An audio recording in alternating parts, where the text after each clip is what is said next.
currently working at Lang'ata Women Prison. Welcome. Morning once more.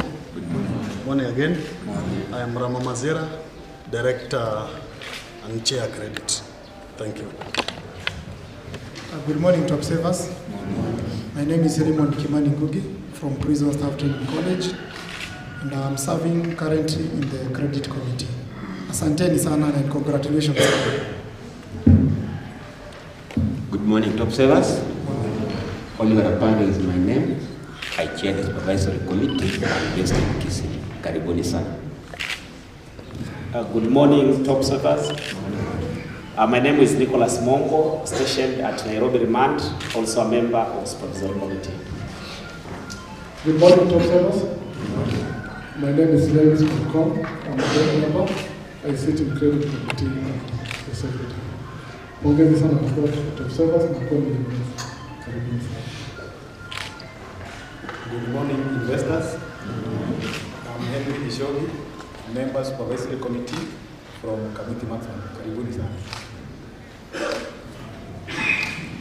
Okay, good morning, observer. I am Henry Juma and the current lay chair Magereza board. Karibu sana Nairobi. On that note, the board members, we can have a seat. The CEO to introduce the staff.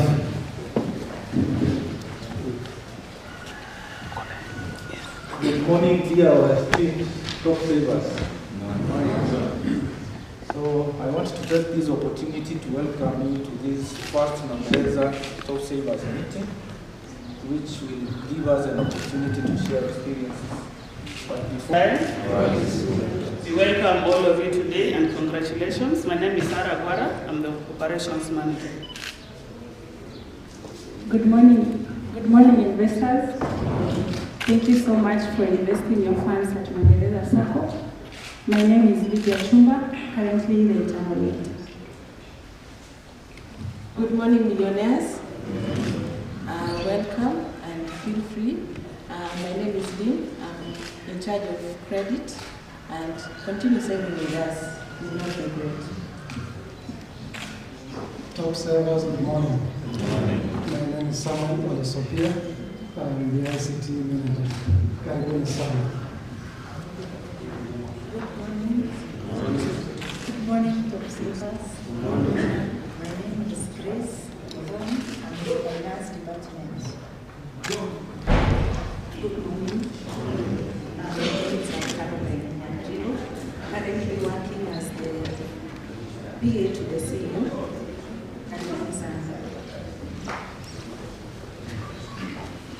thank you. You may take your seats. And my name is Augustine Mutisia, the CEO. Welcome so much. Asante kanini.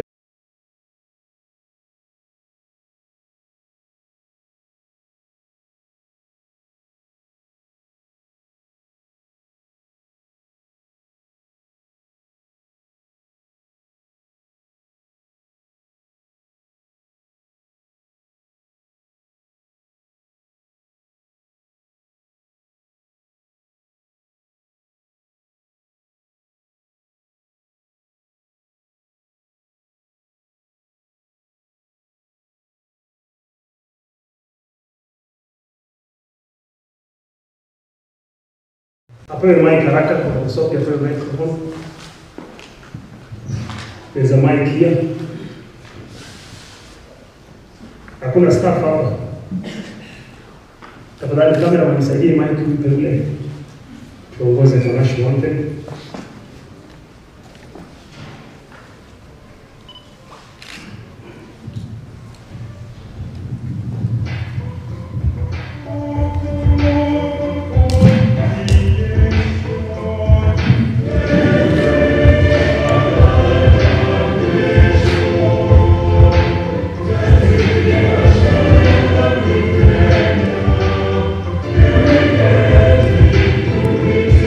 Peace.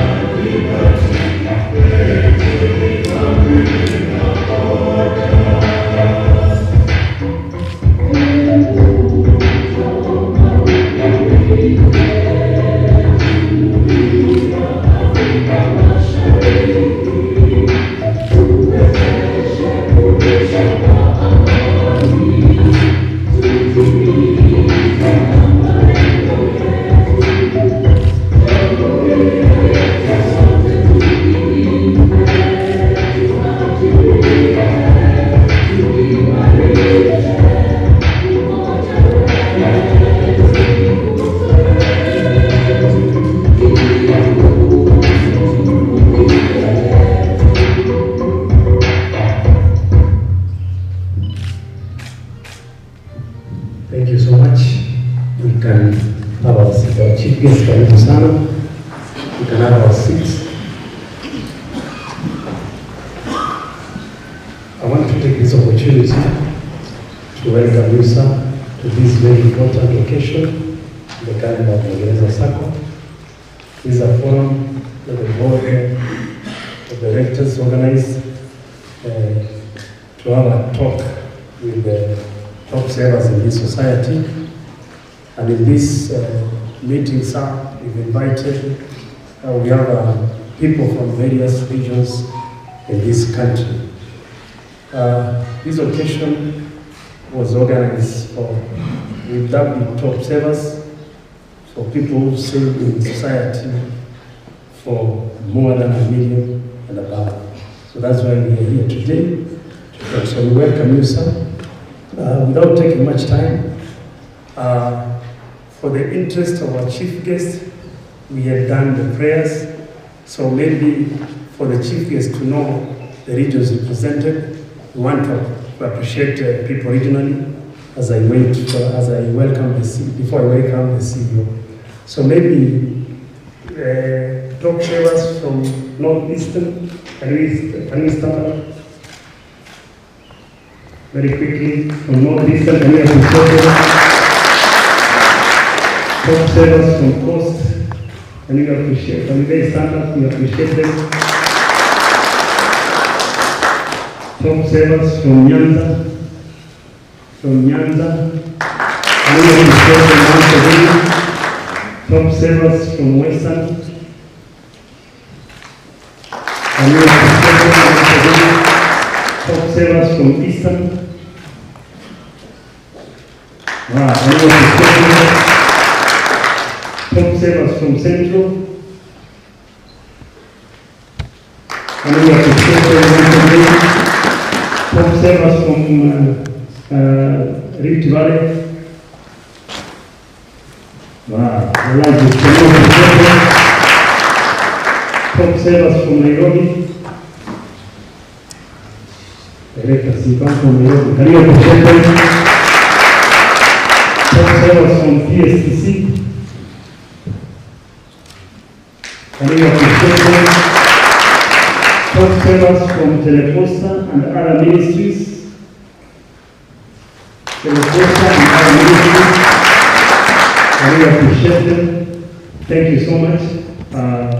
At this juncture, I want to invite the CEO to make his remarks, and then invite the chairman, then we continue with the program. Can you appreciate the CEO?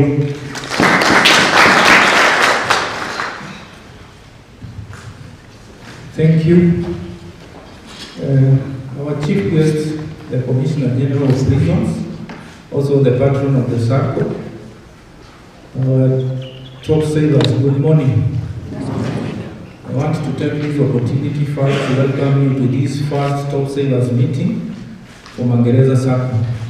It will give and be the top savers in the Sacco. It will also give us an culture within the wider membership. Your efforts are not only commendable but also important for the growth of the Sacco. The financial muscle of a Sacco lies in its liquidity. With increased loan demands from our members, it is imperative that we continually boost our internal funds through sustained savings. I urge you all to continue setting the pace. Let your dedication be the standard that inspires the others to follow suit. Equally important is our appeal for sustained membership even after retirement. As we stay true to our vision to be the leading Sacco in provision of excellent financial services, Magereza PT Sacco remains your financial partner through your life journey. Retaining membership post-retirement allows you to continue benefiting from our services and also helps us tap into the wisdom and loyalty of our long-serving members. We are continuously working on new retirement-based financial solutions that will make this transition seamless and rewarding. Allow me to briefly share how Sacco as it is key indicator of the state of its affairs. The active members stand at 21,647.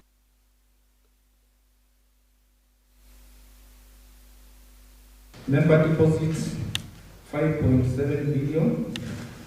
Loans 4.8 billion.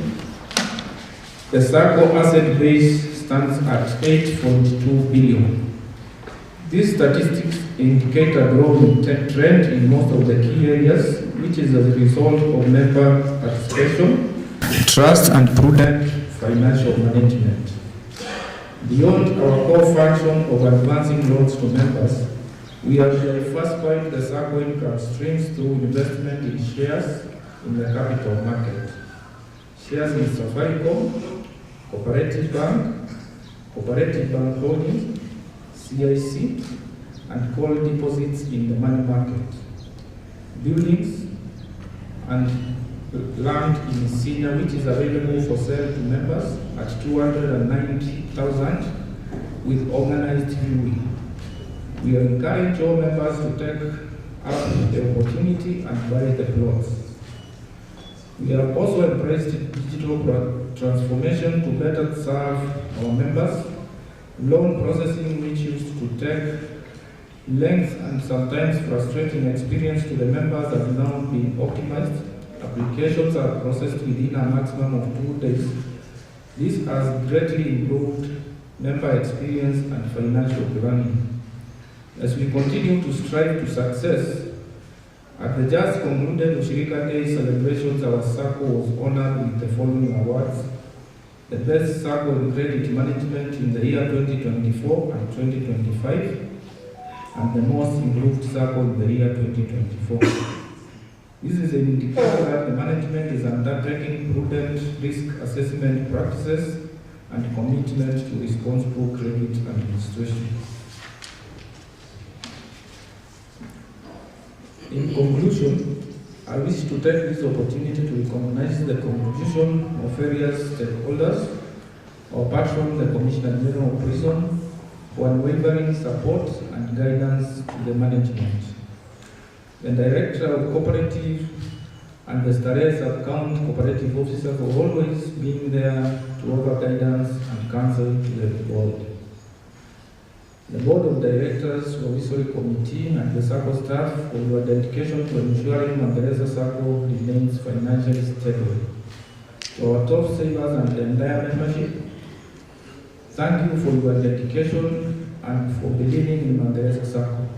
Together, let us continue to build a legacy of empowerment, financial freedom, and cooperative success. Thank you, and may God bless us all. I want to take this opportunity to call upon the National Chairman, Magereza Meeting Sacco, to come and make his remarks. Chairman, karibu.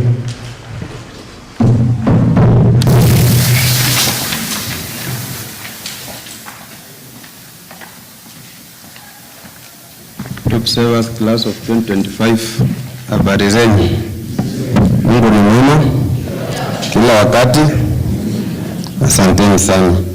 To our Chief Guest, Sir, Commissioner of Prisons, Mr. Patrick Arandu, Nairobi County Director, Madam Dolphin Aremo, Cooperative Officer, Starehe Sub-County, Madam Roslyn Mudiga, our top savers, Board of Directors and Supervisory Committee, Sacco staff, good morning. It is a great honor for me, the entire board, Supervisory Board, and members of staff to join you today for the inaugural Sacco Top Saver meeting. This event brings together national top savers across the Republic. Let me, from onset of this meeting, thank you for the trust you have in leadership and for your achievement. The management recognizes and appreciates you for the vision to grow our wealth through Sacco equally. Your savings have greatly contributed to the success of the Sacco. As we look around the achievement and success of the Sacco, you represent the backbone of this success.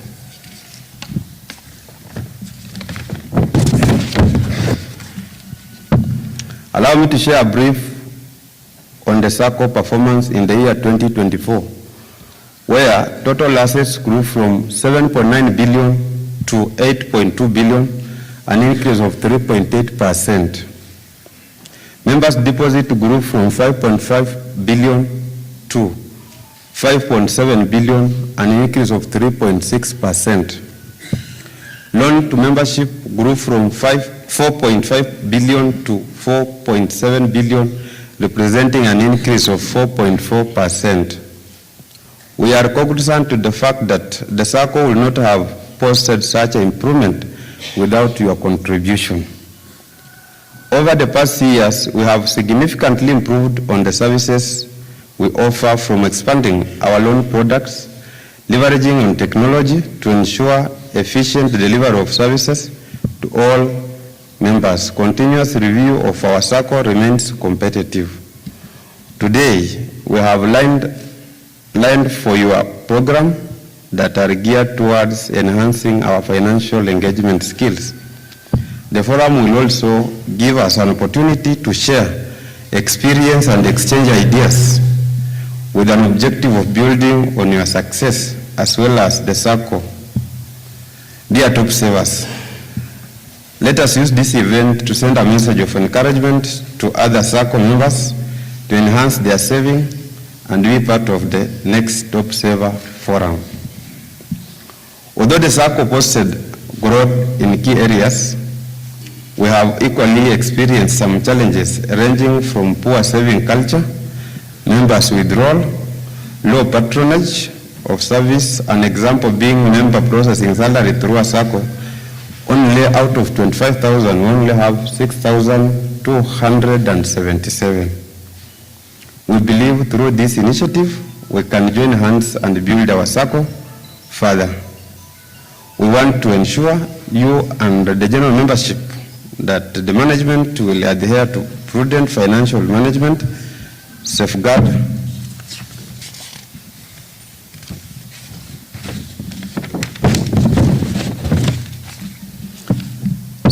members' investment and put in structure that prioritizes members' interests. The board will enhance members' education and training to ensure that members make well-informed financial decisions that can impact positively in their lives today and in the future. As role model within the membership, we call upon you to support the Sacco by playing a pivotal advisory role to the young members to increase their savings. In conclusion, I wish to convey my appreciation to you for finding time to attend this meeting. I am confident arising from our deliberation, the society will be able to mobilize savings and be invested in its growth members. Our patron, sir, the Commissioner General of Prisons, we want to appreciate you in a very special way for the unwavering support and counsel to the Board of Directors. Finally, I wish to appreciate the Board of Directors, Supervisory Board, members of staff, the Ministry of Cooperative and SMEs, and all stakeholders for their contribution to the prosperity of the Sacco. Thank you all, and may God bless you. At this juncture, I want to call upon Madam Aremo to make her remarks, who will then invite the patron. Thank you.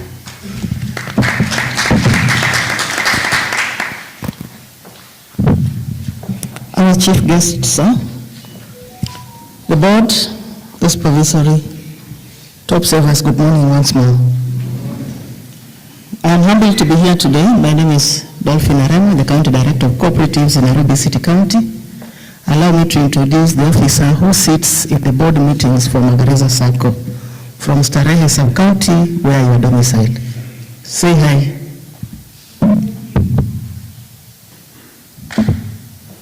Okay, the guest of honor, the director, the board of directors, the CEO, and top savers. Good morning.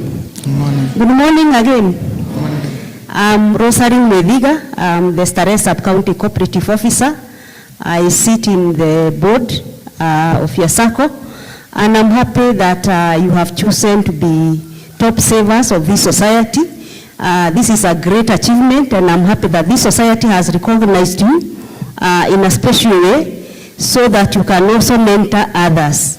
I know it's a sacrifice, it's a commitment to be called a top saver, and it's a good thing because these savings, they do a great job in the society, and for a while, the society has not gone to the bank to borrow because of the savings that you normally do. And those savings, they are able to give loans to the members. Thank you for your efforts, and we would wish that you go back and encourage others, mentor others to build their savings so that the society can be able to grow. Asanteni sana. Thank you very much. Allow me to take you through our role as a county. As you are aware, cooperative is a devolved function. That is why we work with you from the city of Nairobi. In the county, our role is to register cooperatives, promote them, and grow them. We have a total of about 5,000 cooperatives. Majority of them are savings and credit like yourselves. The Saccos are further divided into two.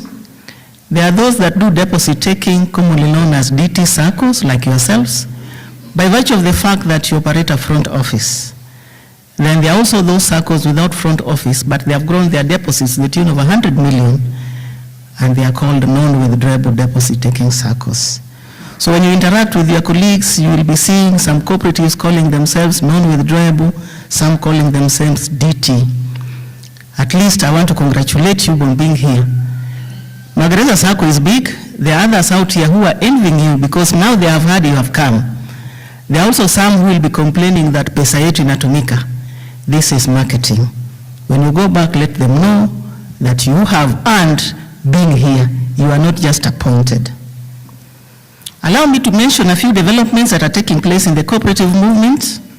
We have the review of the Cooperative Act. The bill is now before the Senate. It has gone through Parliament successfully. A few issues there. It clarifies the role of the national government and the role of the county government. For example, the national government will be doing policy formulation, the county government will be doing implementation. It will also give you a platform for shared services. Already a cooperative called Sacco Central has been registered, where Saccos will be able to do inter-Sacco lending and inter-Sacco borrowing. It will also assist Saccos to execute the national payment system. Any legislation cannot meet a few contentious issues. One of them is the proposal to have term limit for leadership. We expected you to have participated through the website of the Senate for you to give your views. Should it be 1 term, 2 terms, and of how many years each? There is also another school of thought that retirement by rotation is serving cooperatives well. So when that document is out, we'll be able to guide you on the outcome. Recently, the Commissioner for Cooperatives in the national government also released a circular which directed that all Saccos with membership of 5,000 and above should go to the delegate system. As at now, we have some Saccos where we go to the stadium for the general meetings and elections are done through Mlolongo, which is very tedious. Again, Saccos have been given 6 months to be able to implement that. You may have heard about Cusco. At some point, people were feeling like Saccos are going down because Cusco had a challenge. Like any other financial institution, Cusco has been in existence for 52 years, and 2 years ago experienced some challenges, which made the CS to be able to remove the board and appoint an interim board for 1 year.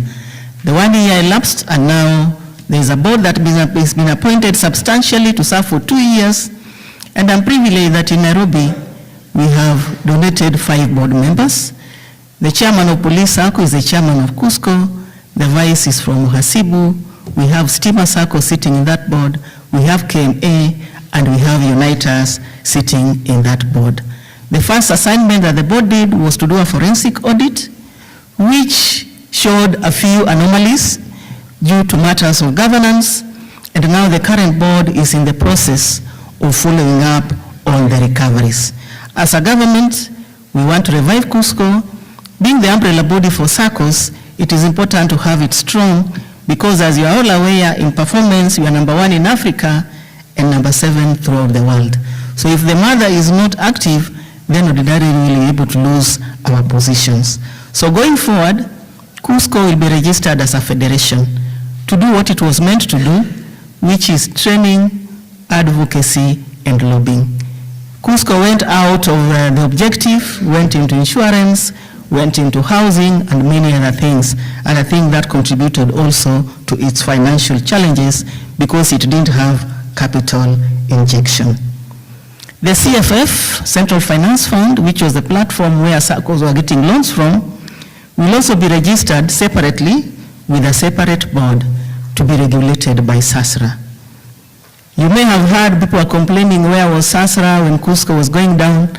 Ideally, SASRA was registered to license, supervise, and regulate SACCOs. Cusco was not a SACCO. Coming to the performance of Magereza, I want to appreciate the growth. You also noted that you got some awards. This year being the International Year of Cooperatives, we celebrated Ushirika Day in a big way, and you were able to scoop some trophies. That notwithstanding, I also want to appreciate your contributions in terms of savings, but I also happen to be supervising many other cooperatives, and it is good to compare your performance with others. In total, I have 77 billionaire cooperatives, and you're amongst the billionaire cooperatives. You need to clap for ourselves. I am also privileged to be hosting the highest saver in this country. It is important for you to compare the data because that will assist you improve. In Magereza Sacco, let me start from home.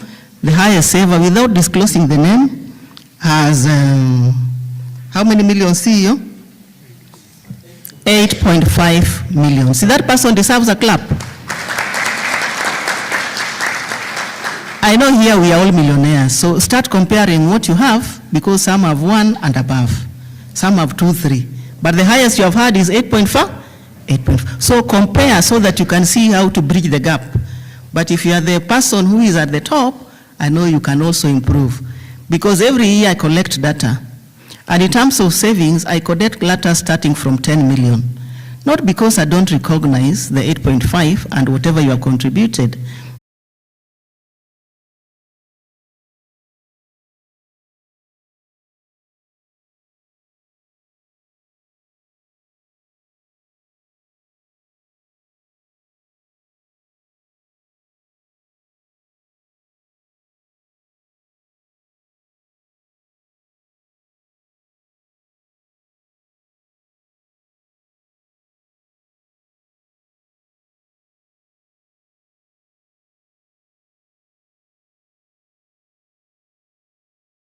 A million, because that's where your mindset is. You must be able to open your mind to accommodate more, to allow yourself to grow, to allow yourself to go beyond where we stand today with our super saver, the leading being 8.5. We have heard about the challenge of one was 160 million. We will not give excuses because our salary is this, our earnings is that. We challenge ourselves. We can grow beyond the 235 millionaires in the Magereza Sacco Society to 2,000 and above millionaires. It's a good thing to be able to save, to be able to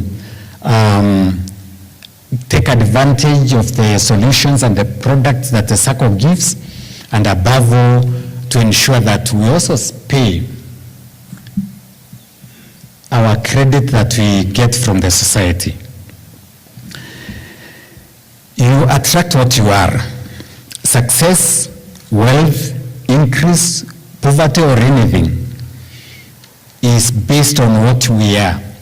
For us as a Sacco, and this is a challenge to us who are in the positions of leadership, for us to be able to attract the super savers, the millionaires, from even the other Saccos to come and invest with us, two things stands out. One, proper leadership, and two, prudent governance and prudent financial management.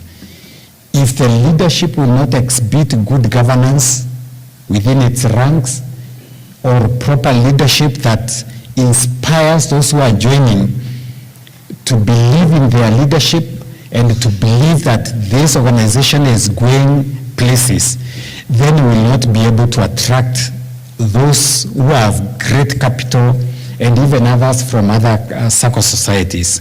So we have a responsibility as those who are in positions of leadership. If you are given a responsibility greater than your capacity and your mindset, you will fail because your mind will not be able to accommodate the responsibilities that are bestowed upon you. I believe if I was appointed to the position that I hold here today 15 years ago, probably I would have failed the first week. Why?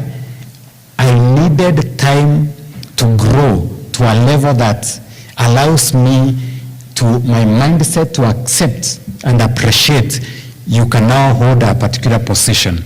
Even those of us who are in positions of leadership, whether in the Sacco or elsewhere, don't have the mindset of you have arrived. You are there already. It will blur, it will blind you from seeing the opportunities that lies ahead. Many of us, and I know Kenya Prisons has had an advantage of many of us going for trainings outside the country, and some of our superstars, sportsmen, have had an advantage of going outside the country. You can see how other developed countries are. It challenges us to think how best, for instance, we can have some of the best open institutions, because we have seen others better out there, and therefore we have seen other grown, developed countries, and therefore we can also, desire to have a country that is prudently managed, and we can always make a difference where we stand. We're in the Sacco as members, we are in Sacco as leaders, we are also working in various institutions. Those who are members of KPS and those who are not members, you can always make a difference, you can always make a change where you are. Let us always believe there are better opportunities out there. There is need to exhibit exceptional leadership skills that allows us to grow to a level of transformation so superior that we cannot be ignored. With the current market trends and technological transformation, let us relate with global minds and information. Our standards will attract some certain class of people to our organizations and to us individually. Greed, corruption, laziness, giving, saving, and all that is all about our mindsets. Let's have the right mindset. Let us develop a transformed belief system and a mindset of excellence and efficiency that will exhibit the abundance of our vision and desist from a mindset of arrival with nothing. There are times I wonder, because Madam Director, I used to sit in the board of directors, and I used to see some members come apply for loans, we would advance them loans, maybe 300,000, a million, etc. And that member would sometimes within 3 months or so, that money is no longer there. If you ask them, for instance, where did you invest your money? They cannot put a finger on where that money is. It's because of that arrival mentality with nothing. You get a loan, then tomorrow you begin perhaps deserting duties and all that. Let us encourage, because now I'm talking to those who are already converted. You cannot save $1 million and then assume that you need to be trained here by me. I'm in the same class as yourself. There was a day I used to be the highest saver in Magereza Sacco.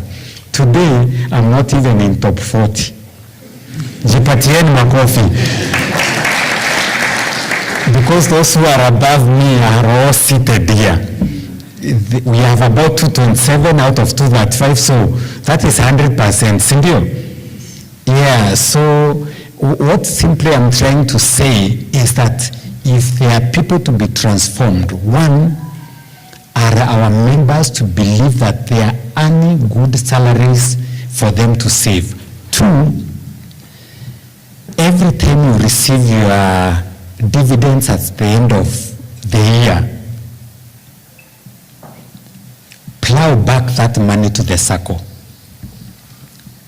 That is my encouragement to you. Plow the total amount there. Assume that money did not come your way.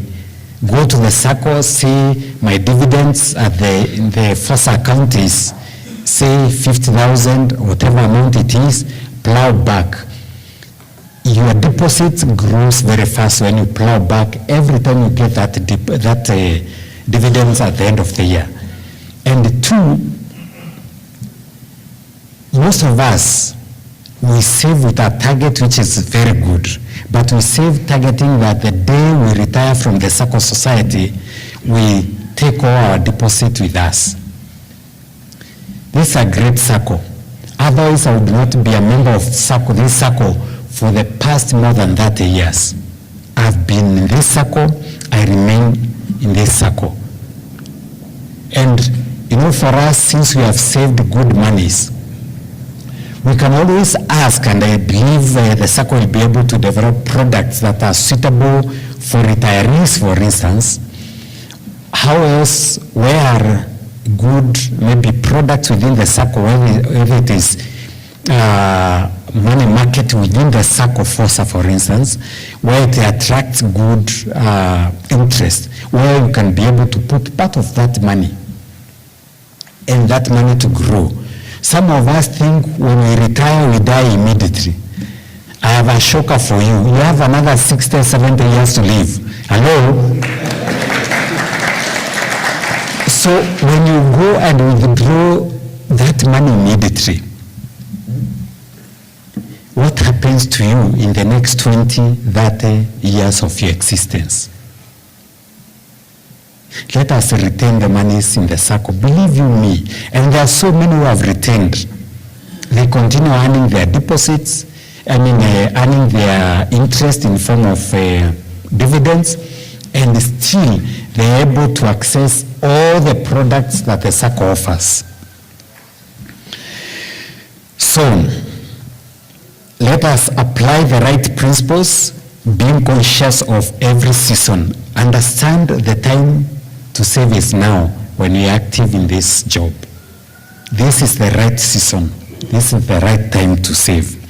To those of us who are approaching retirement, I particularly emphasize the importance of maintaining active membership in the Sacco so that the benefits you have cultivated over the years may continue to accrue even after you exit the service.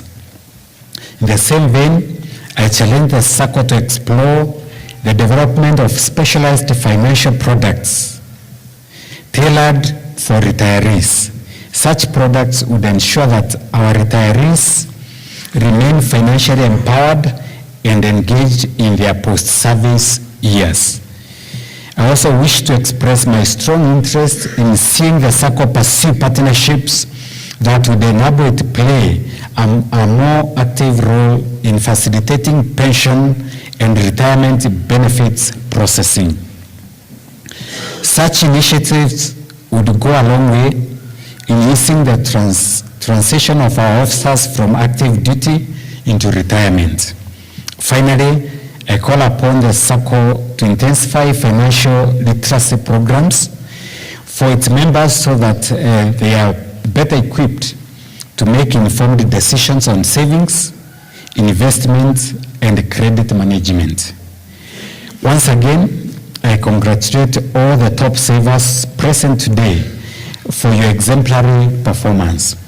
Let us continue to work together to strengthen Magereza DT Sacco and ensure that it remains a pillar of financial empowerment for its members, both serving, retired, and those who will be joining.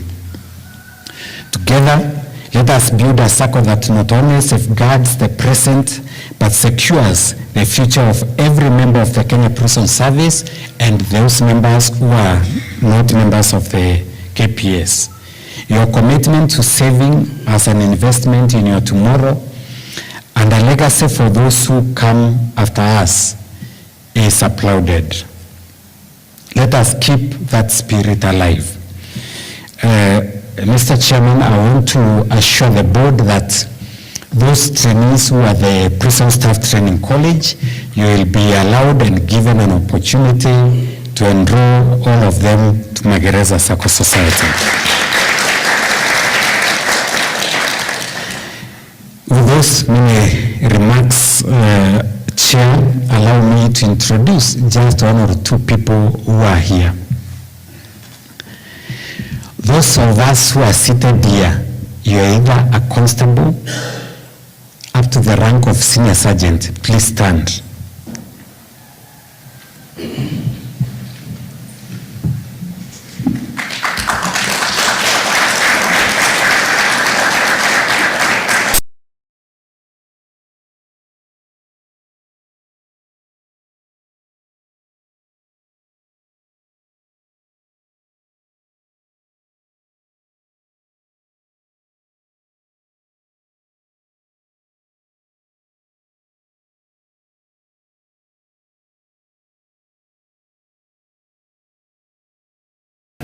Not employees of the Kenya Prison Service, and you're also here.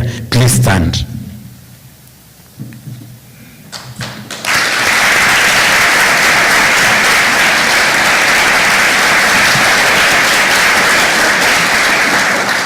Thank you very much. You see, they have been applauded more because there are few out there. You know, members who are non-KPS are few. But majority of them are millionaires. Makofi tena.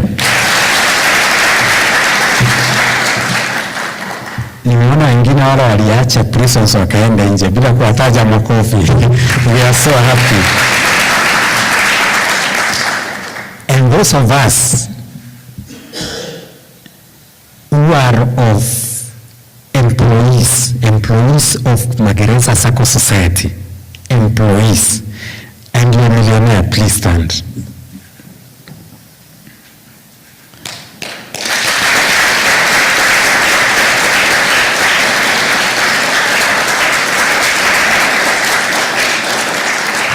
Thank you very much. As you're still standing, Mr. Chairman, when you review these contracts, you look favorably to those who have saved well. Thank you very much. Wacha tuone sasa wale wanataitwa kama mimi, unaitwa wewe ni officer wa Magereza, IP and above. Hebu simameni tuone. Inspector and above. And you are a millionaire. Simama tu, roho safi.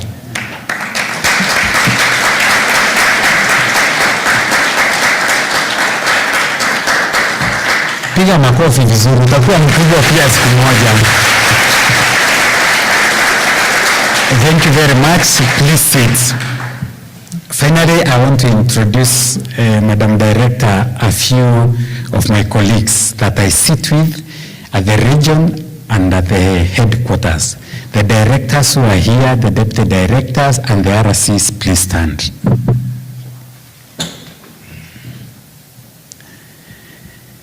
Yes, let me begin from the host.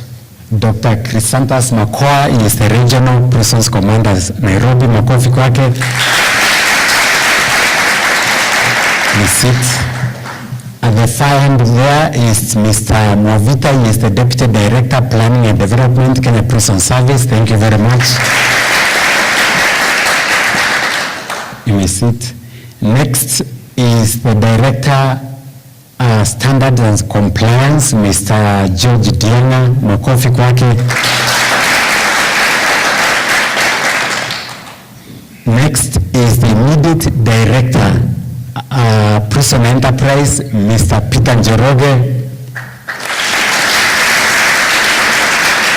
Mr. Njoroge hajaretire, he is still active, lakini amepeana kazi ili aende likizo. Very few people would hand over duties and proceed on terminal leave. Tunakatalianga ofisi mpaka siku ya mwisho. Anaenda mpaka mwezi wa 10. Makofi mzuri. Next is Mr. Motiso. He is the Deputy Director, Welfare, Rehabilitation and Sports. Makofi kwake. Next is Mr. Ali Azman. He is the Director, Reforms Kenya Prison Service. Makofi. And finally, we have the RC Rift Valley, Mr. Saitoti. Makofi mzuri. So, Chair, thank you for your time. I came to celebrate with us. Hata mimi niko na kakitu kwa Magereza. Long live Magereza Sacco Society. Can we appreciate our Commissioner General? He is also a patron. Can we appreciate him once more? Thank you, sir, for that encouraging speech. One thing that has come clearly from his speech that saving is a mindset. We need to have the right mindset so that you can save. It is not how much you earn. It is about a mindset. So thank you so much, sir. And we take your words of wisdom with seriousness. And I know from here we are going to improve our saving culture. So thank you so much, sir. I want us to give Emilia makofi ya Nyayo, si ndio? Moja, mbili, tatu, funga, fungua. Asanteni sana. Thank you, sir, for that speech. On that note, I want, before our chief guest leaves to take a cup of tea, I want to request you, sir, we recognize a few top savers. You issue certificates to them before we break for tea. So I want to call upon a few. I know all of us are savers, but we just want to take a few for record. It is in order. Before that, I'm reminded I never recognized members from prisons headquarters. I'm very sorry for that. On that note, observers from prisons headquarters. I know I recognize Nairobi, but I'm told prison headquarters is the core. Is the core. So kindly, members from prisons headquarters, led by Mr. Njoroge and the rest, can you stand up? Mr. Movita, from prisons headquarters. I know you come from Nairobi, but you know we recognize PSTC. So we want also to record. Can we appreciate them? Thank you so much. So Dr. Makova, I'll pay the debt. Thank you. So on that note, I want to recognize a few. Mr. Laban Mailengo, is he around? Ruth Muluki Kiato. Madam Ruth, just come. She's from other ministries. Come, the Commissioner General, sir. We request that you award a certificate to Madam Ruth.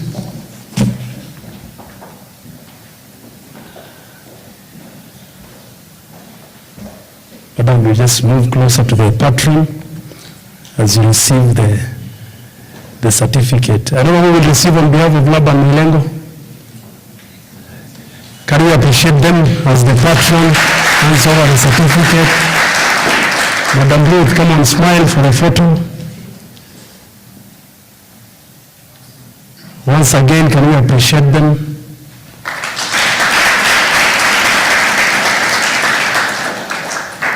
Thank you. Before you sit, sir, we have Director Kimani speaking on behalf of Laban. Very quickly. Mr. Angelos Mr.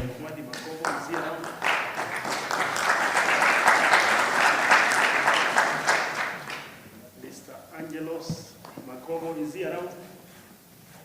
Who will pick on behalf of Mr. Makobo? Evelyn Kendagon.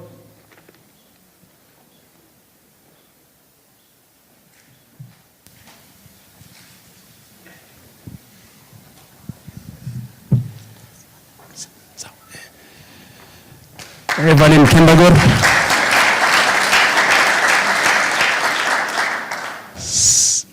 Thank you so much. Can we appreciate Evelyn Kendagor?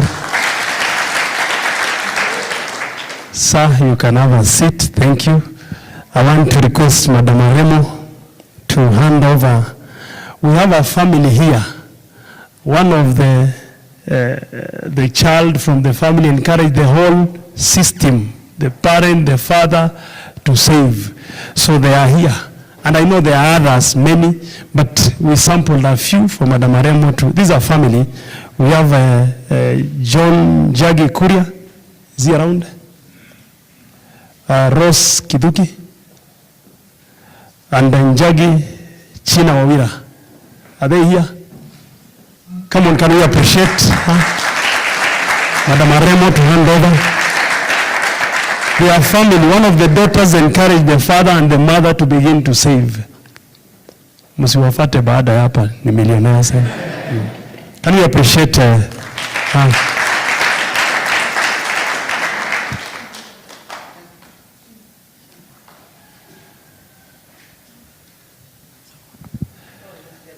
they are together. I'm reminded our patron, who is the Commissioner General, will be handed your certificate, the last one. Kindly, sir.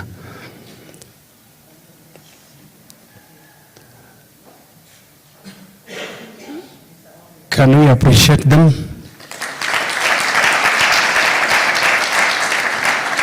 I want now to request the chairman to come and hand over the youngest observer. That is Ashanet Kerubo Nyarangi. Is she around? Can we appreciate her?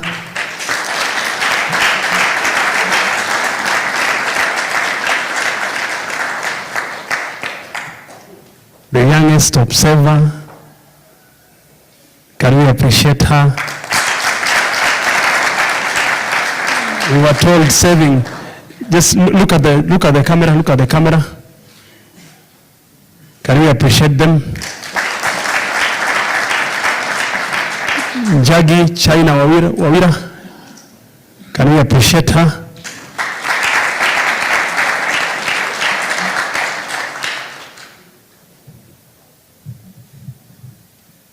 Saving, we were told, is a mindset. Or she had picked. She had picked. Let's just appreciate her. Chair, you can have your seat.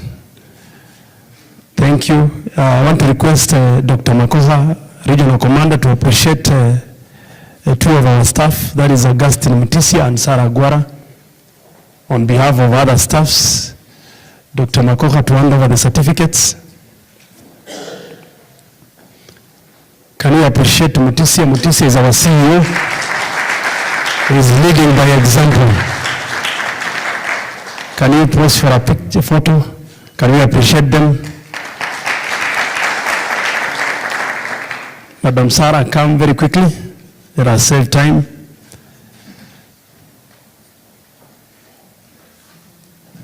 I want two directors, Director Nora Ngusia, to also come and receive certificate on behalf of the other directors, and Mr. Nene Kiboi to come and pick very quickly to be handed over by RC Nairobi. Let us save time, directors. And then Mr. George Dianga to prepare to take the CEO to give them the certificates, and Beverly Lumatso, Madam Beverly. Can we appreciate our directors? They are also leading the example on behalf of other directors. And then the CEO should be there to hand over to, no, just hand over to Madam. Daktari, after you hand over to Madam, you can have a seat, sir. And then the CEO to hand over to Mr. George Dianga, Director George Dianga.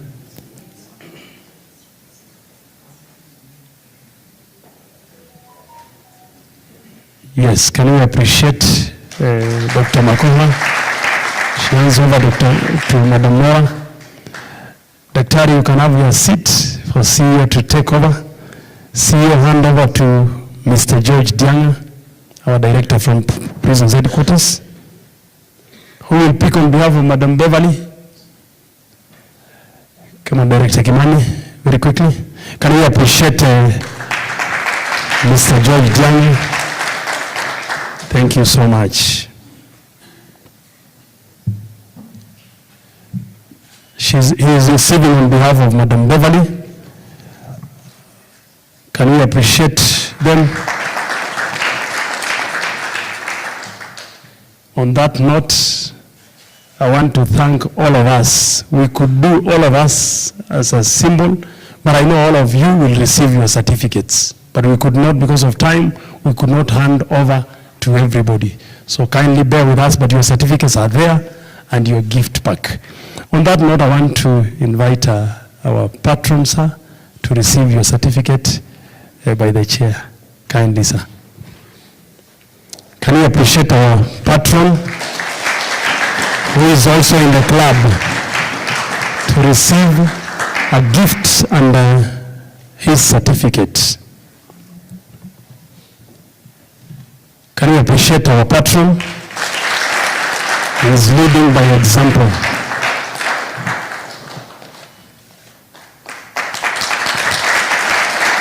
It has given a good applause. Thank you so much, sir.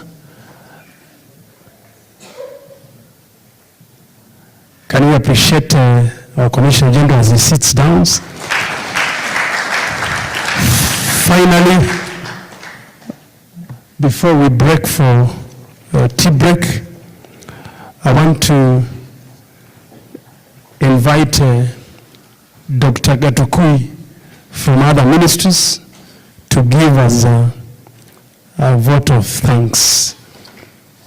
And then we'll be breaking for tea.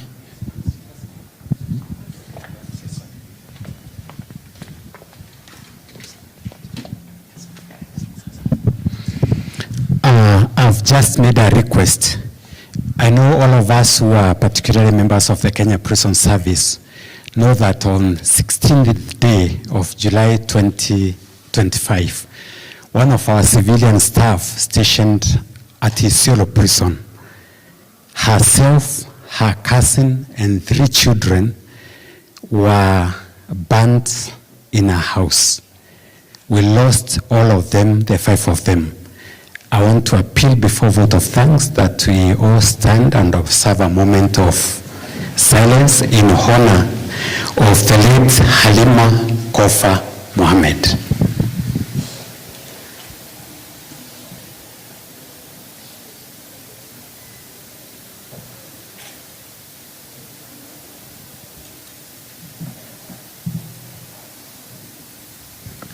Amen, and thank you.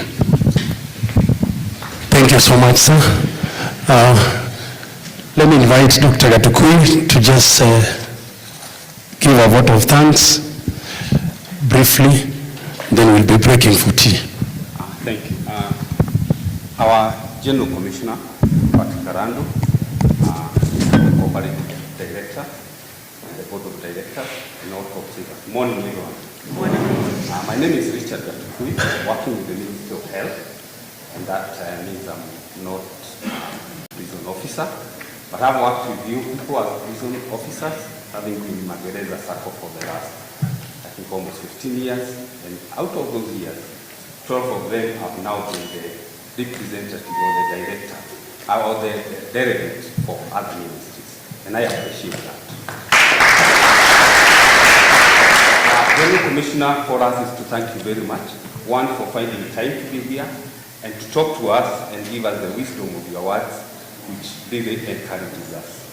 And for us is to look forward that we have the mindset that you'll be able to save even more than what you have done. As a patron also, you know that you have really sacrificed for this Sacco.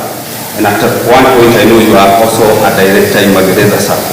And what you are doing and what you are encouraging us, you also did it at that time. And we are happy when our commissioner is really concerned about the performance of our Sacco. And we really appreciate that. To the directors, I think for us is to say thank you very much, because this is a great idea. If there is anything that you have done that to push this Sacco to the next level, is inviting the top savers, because they have been recognized.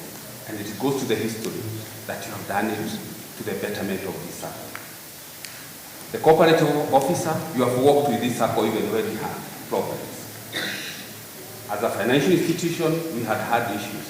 You worked with us as a ministry, you have guided us, and now we are seeing the trajectory going to the right direction because of your guidance.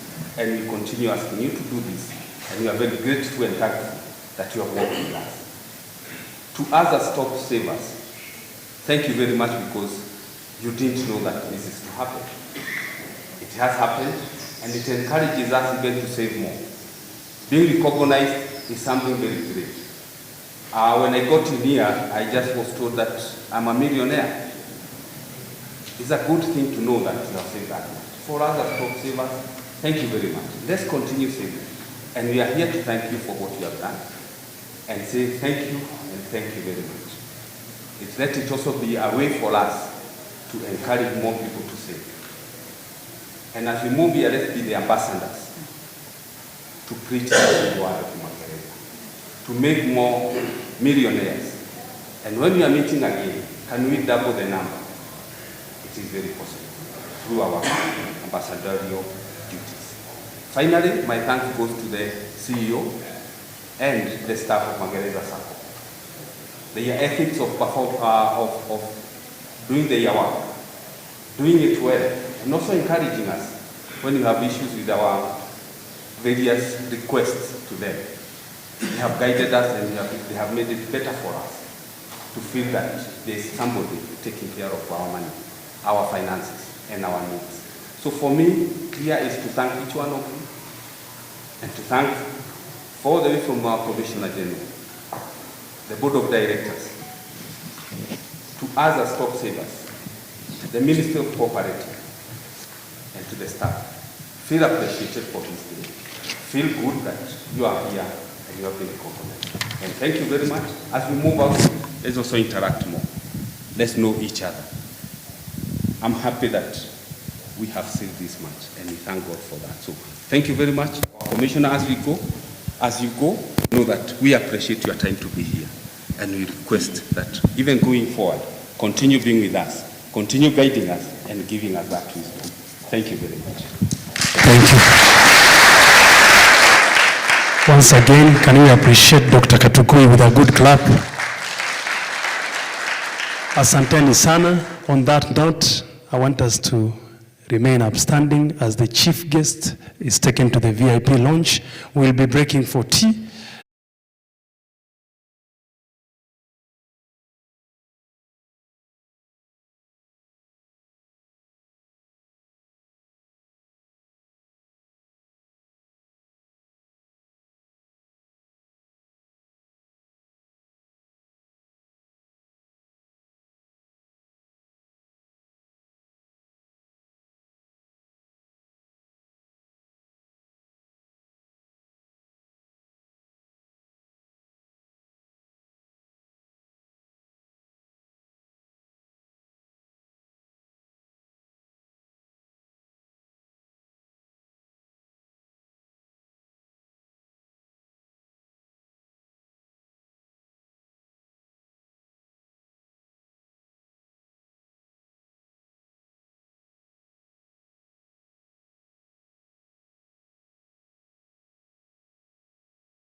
For me to start here by telling you that you have got two parts of your life. You have got the social life where your family comes number one. Actually, why you were looking for a job is so that you can have a very good family that will be living a decent life to support you when you grow And this actually goes more to the men, not to the women. Because a man who doesn't have a family at 46, and a stable family, and a supportive family for that matter, is a man actually who is preparing to die earlier than they could have died. And I'll be able to justify my statement. I have told you I retired when I was 32 years. So I have spent a lot of my time, and I'm about 50 years now, going now to 60. That is to say that I have got a lot of experience in the village life. And I have seen men who die, and they die because they did not know that you need a lot of psychological support when you age. But that psychological support can only be given by your wife, who is happy with you, and by children whom you have been bringing up, who are actually happy because you are able to support them financially and psychologically. A man who forgets that function in their lives is a man who is actually digging their grave. And some of these small girls that I see people walking around with, let me tell you, when you are old and 46 going up, when you are walking around with a small girl, not unless you are very rich, because that guy can only be with you because you are rich. If you don't have money, what is a small girl doing with you? So there is also things that are supposed to be done. You know, having a small girl is a sweet thing. But it is actually a very wrong thing for an elderly man who is 46 years and above. Aturi has done it very well. But of course, everyone knows that Aturi is a rich man. Isn't it? I don't want to mention any other, but I know a lot of them. But of course, the one who is within the public limelight, who is doing very well. Actually, now they have welcomed their small baby, their firstborn, with the newly wedded wife. Isn't it? But Aturi is, I think, is over 80 years. 80 years.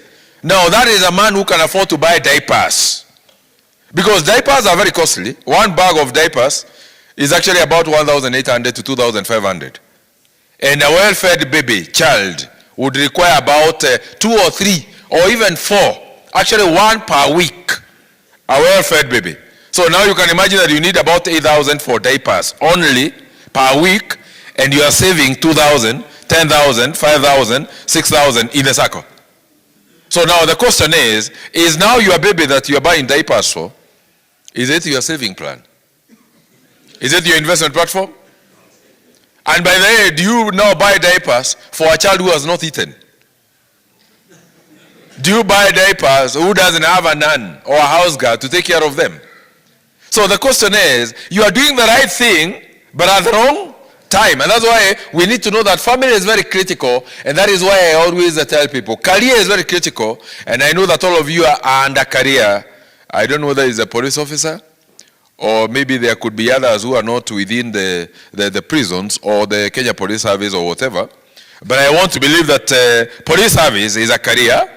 And everybody would also love to be that. And I know that you are also enjoying being a police officer.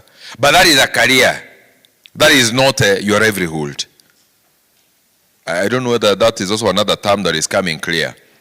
If you are a medical doctor, if you are an engineer, if you are a police officer, if you are a teacher, if you are whatever, those are careers. And I've never seen anyone who makes livelihood from careers. Isn't it? Yes, that's why, otherwise there could be no need for Saccos. Why do you need Saccos? Why do we do the small things that I'll be telling you that we do on the side? Why do you own hotels? Why do you own matatus? Why do you own farms? If a job can give someone a livelihood, you can't. Career is very critical. But I think that my health is also very critical for me. Because today I'm working, wherever I'm employed, I'm not myself. But there are some people who work and who holds on careers because of medical covers. And let me tell you, your employer can only medically cover you so long as you've got the economic life and energy to work. So now once you retire, and that is when you are very weak, and that is when you need a lot of medical attention. So where's the medical cover? When I was doing my data mining about your cooperative or your Sacco, I realized that you've got the FOSA. Your FOSA is called MagFOSA. And there are quite a lot of accounts that I'll be talking about that I believe that since you are the top cream, that is where you are putting your life. Because at the FOSA, that is where you are supposed to be putting money that will cover you for 2 things. Number 1, precaution. Precautionary value comes in when you're able to cushion yourself against any eventuality that might come. Some of the eventualities that we actually face when we are old is actually the health. And a man will fall sick any day. Women have got their psychological support. I don't know how they're able to make it. I think they were created that way by God. They don't fall sick mostly when they are elderly. They are not like men. And the most surprising thing, unajua kwanza ukuja kwa mkutano kama hino unatumia simu sio vizuri. Unajua I'm about now 15 minutes to finish. So you pay attention, alafu niondoke. Mwanaume anakuanga very psychologically weak. Mwanamke anakuanga very psychologically strong and stable. And they are the ones who carry pregnancy. And carrying pregnancy is not a walk in the park. They are the ones who give birth. They are the ones also who actually brings up children. If my mother did not sacrifice her beauty, I could not have been born. But let me tell you, even having carried 6 or 9 or 10 pregnancies, women are usually still stronger psychologically, bodily, than a man who has never carried pregnancy. That is something I've never understood about the body anatomy of a human being. Actually, even when the COVID came, it was killing more men than women. So now the person who is supposed actually to be very attentive and very careful when I'm talking is a man figure. And by the way, the person also who is supposed also to know that you rely, you actually live on your wife, not the other way around. Women don't live on men during retirement. It is actually men who live on women. Yes, because if you don't have a good relationship with your wife, let me tell you, you will not have children with you. That is number one. Number two, when you're not in good terms with your wife will not take care of you and she will not feed you. And I've seen this one, and one of the greatest killers of men during retirement is malnutrition. You become emaciated. You need more food. But now when your Magereza accounts are all dead, and there is nothing that you had put there, your share capital is actually the minimalist, if there is that kind of a term that I can use. I don't know whether the ones who were invited to here today, they have got a share capital of 1 million. I do not know. But I want to believe that you have got 1 million and above for the share capital. Share capital is the money that is not withdrawable, is only transferable. And I have found it very difficult to train police officers and the other people who are civil servants on the share capital issue. But I find it very easy to train teachers and farmers.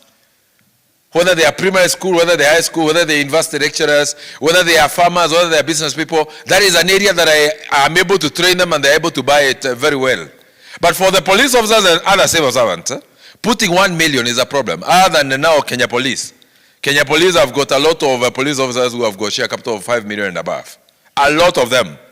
But for you people, I had not asked your CEO. We didn't have a lot of time. Maybe he's going to give me that information. But I'm assuming that one of your life bed that will be sustaining you during retirement is your share capital account, where you have got 10 or so millions. The issue of asking how you're going to get your money back when you retire, let me solve it for you before even I start teaching. That when you retire, you don't need any money from the Sacco. When you retire is when you need to rely more on the Sacco. Because when you retire, you not have any energy. Which energy will you be having? You cannot go to do farming. When you retire, you can only go to become a manager in your farm. Ama you can go to start farming. You start a poultry farming and know the chicken will die. You have got no skills whatsoever about farming. You don't even know how we cover coccidiosis on your castle. You don't know this. Because yourself, you are so much on the job, not on your livelihood. You know, you chase job, you chase promotion, and you even go very much on top of there, forgetting that that is a radar for career. But what is waiting and feeding you is your livelihood, not your career. I've never seen anyone who is, if I teach a Strathmore Business School, na nafunza watu ambao wako na mshahara ya milioni 5 mpaka milioni 26. 5 million per month, 26 million per month. There are some people who earn that kind of money. Yet they don't eat on that, they don't live on that money. They are actually more on production. Leveraging on the products that I'll be giving you for your Sacco to do production, not to eat. You know, when I was looking at your determining, I came across some funny products like Karibu loans. I also came about some products called dividend in advance. And I was asking myself, could we be having any top saver who came today and he is a consumer of dividend in advance? Could they even have come here? I've also seen something like salary in advance.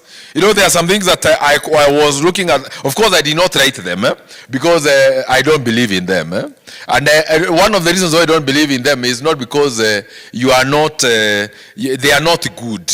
They are very good for people who are in financial ambulance. Someone who is actually under financial conditions that is dilapidated. So you can be revitalized, but I believe that you're not supposed to walk in that phase, that you are consuming salary in advance at this particular level. And I told you that I'm talking to retirees. Retirees have got features, and those features are that a retiree, instead of going for salary in advance, they only make a call for vegetables to be sold. Then they get the money. A retiree would call a farm manager and tell them to sell some few chicken and send the money. A retiree is 46 years and above. It's not anyone who is younger than that. When you are 60 and above, you're not even supposed to be in Kenya. What will you be doing in Kenya? And God gave you the freedom to actually take dominion and subdue the universe. When will you go to Washington, D.C.? When will you go to Israel, where Jesus was born, raised, and where he died? When will you go to Singapore? When will you go even to Paris in France, Berlin in Germany? When will you go there? It is when you'll be 60. There is no other time you can ever go there. Because between 46 and 50 or 55, which is 10 years, that is when you make or break your life. That is when you're not supposed to be eating salaries in advance. Dividend in advance. Those are products for people who are young. People who have not yet gotten well-founded. People who are not stable. But us who are top savers, we are here to be invited to be told that top saver category is anyone who has got 30 million in the Sacco and above. These others who are below that category, we don't call them top savers. You know what is the top? Ukiambu went the top of this building. Ukiambu went at the top of this building. You don't go to the second floor. You don't go to the third floor. You go to the last floor. That is the top. Then it means that there are several floors. And the floor that is actually maybe 5 million and below. These are people we are incubating to get to the top savers category. So we could be having, bronze. We could be having silver. We could be having diamond. We could be, whatever you're going to rank yourself up there. Because you must create a hierarchy that would actually make people feel that I need to graduate and get to that particular level.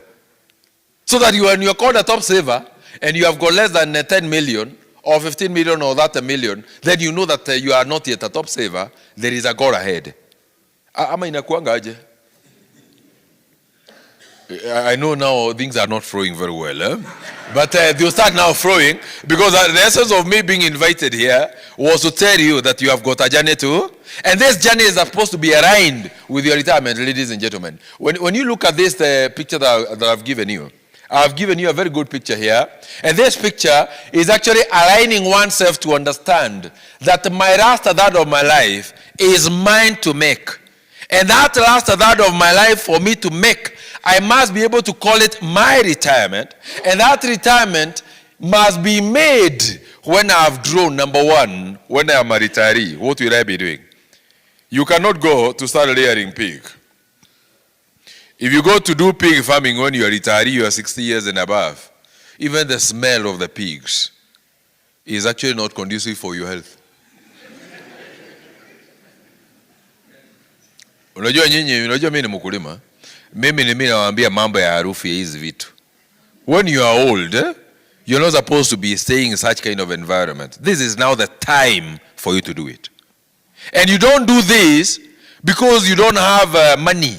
You do this because you know the features that will be characterizing your retirement is that you must be having at least a small home along the beach in Mombasa. Or maybe near Masai Mara. Or near Abadeas, where when you wake up in the morning, it's not about the problems and the smells. It's about having life. That is why God said in Genesis chapter 1 verse 28, He blessed them.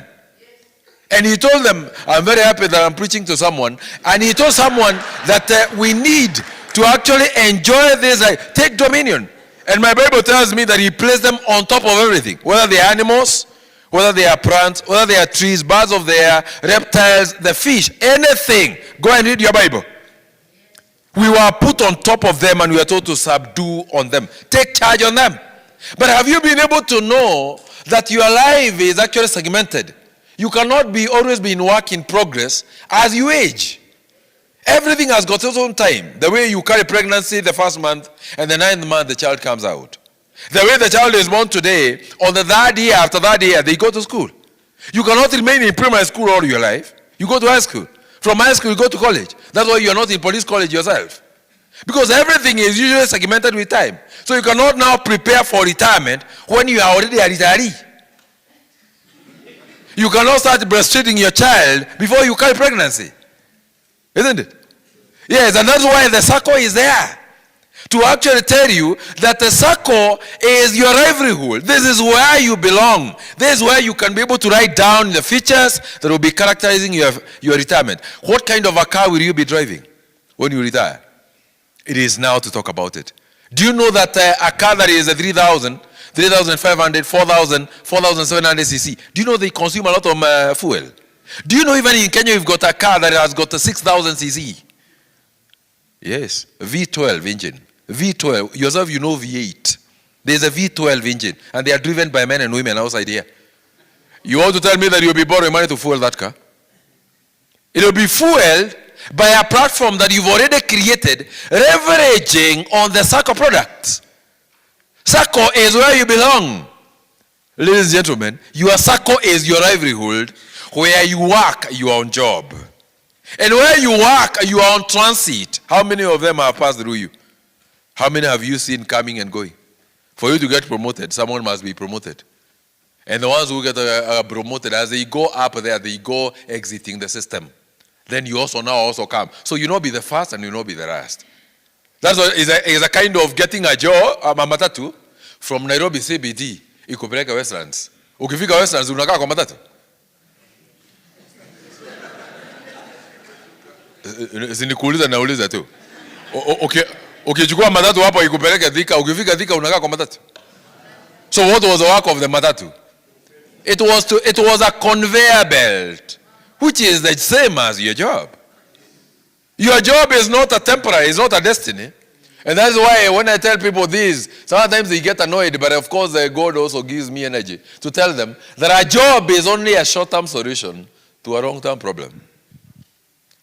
So don't invest so much on the job. And then if you walk around outside here, the people who are controlling the economy are the people who are not as privileged as yourself. They never got a job. They started with 5,000 bob. You know the mobile phones that I can see on top of these tables, they are actually much more valuable in terms of quantitative value than the share capital in this cycle. Isn't it? Am I talking to someone? Is the Spirit of God working? Because if God would come from heaven and ask you, what is your problem? What would you say? Because you have got a phone of 50, 100, 180, 200,000. All over phone. But if your CEO stands here, awambie muweke share capital when we ifike 200,000, I know that there will be a lot of questions than answers. But when you are buying it to waste your time most of the time, TikToking, watching Facebook, sending people's photos, receiving videos, knowing how politicians are behaving and whatever they are doing, you actually you spend your time on that, when in actual sense that time is actually the unifier, the equalizer to everybody. There is nobody who has got 25 hours. It's everybody is 24. God is a God of order, God of uniformity. He gave us your carbon dioxide is becoming my oxygen. And the reverse is happening to you. My carbon dioxide is becoming oxygen. Everybody breathes the same. But the greatest challenge that we have is that we choose where to store our life. You make a decision. Whether you want to become a top saver in terms of the number of years that you've served and the millions that you have in the Sacco, or you also want to leverage on this Sacco while understanding that a job is a temporary solution. A job is a kamatatu, it's not a destiny. So So the moment you spend a lot of time on it, and if it gives you some comfort, and you settle down, and you slumber, and you hold your hands, and even you doze off, when people woke up at 4 a.m. to go and chase your dreams, at 4 a.m. you wake up to go to the bathroom, take shower, then you go to work. And that work, it could not be work if you are taking salary in advance. If someone is eating dividend in advance, if someone is borrowing money to educate their children, would you call that on work? Uko na ng'ombe ambayo inatoa maziwa lita nusu. Would you call that one a cow? Na kuna watu ambao wako na ng'ombe zinakamuliwa lita 40 per day. When you put your cow here with your half a liter, na mwingine yake ng'ombe yake hapa with 60 liters, uambue define which one is a cow. How would you, and you know someone will be wondering, because you remember when you in Form 1 you were told to draw a dichotomous key. So when you are asked to dichotomize, you look at things that are of similar nature, but you look at the contrasting features. So these are two cows. It is true, it is a cow. But now we have to move the definition to the next level. Because you can only define a cow to the extent that it is giving you milk. So if your cow is not giving you milk, then you sell it off and buy this one. Isn't it? I'm not telling you to go and resign. I'm telling you to still leverage on your job, but to know that your job is not your home and it's not a destiny. Your destiny is within Magereza DT Sacco. And this is your Sacco. It cannot be made any bigger by anyone else. It can only be made big by the people who are top savers. If you don't lead from the front, what about the ones who graduated yesterday? If they have gone on, they can emulate. I remember, I can give you an example with one of the police officers who is a retiree at Kenya Police. Kenya Police, police DT Sacco. Huyo top saver moja is a retiree. He was a former DAG of police. And that gentleman had a share capital of 110 million. Of course, even now he has. That is a guy who is able to take a cool about $1 million per month from the Sacco in form of dividends and interest on deposit per month. At the end of the year, I'm telling you about the share capital. And that is to say that if that kind of a police officer can be able to do, and I have also seen very other junior police officers, very junior police officers who have got share capitals of 5 million. I know people usually get worried about how police get their money, isn't it? The more you get confused about how they generate their money, the more you become more confused. Because I don't care about other people, I care about myself. And if they are owning hotels, then you go and own. If they are owning butcheries, you go and own. Owning a butcher doesn't mean, I'm a professor myself. I'm a professor. And I've got cows and goats and all manner of animals you can talk about. I'm a farmer of whatever kind, and I also have got a butchery, not one or two. And I sell meat, and I started that one very many years ago, and I cannot leave it. Who has sense that I'm smelling like a pig because I came in here? Am I smelling like a pig? I didn't do those things because I went to school to study that. I'm an economist, and I'm a financial accountant. I've done all the accounting and the economics that can be done globally and local. But that is not what I want to do in school. I thought that once I get a good job, I will get a good salary. Which salary is that? I retired when I was earning a salary of 400,000. And I was 2 years old. And I left that job to go and become a pottery farmer.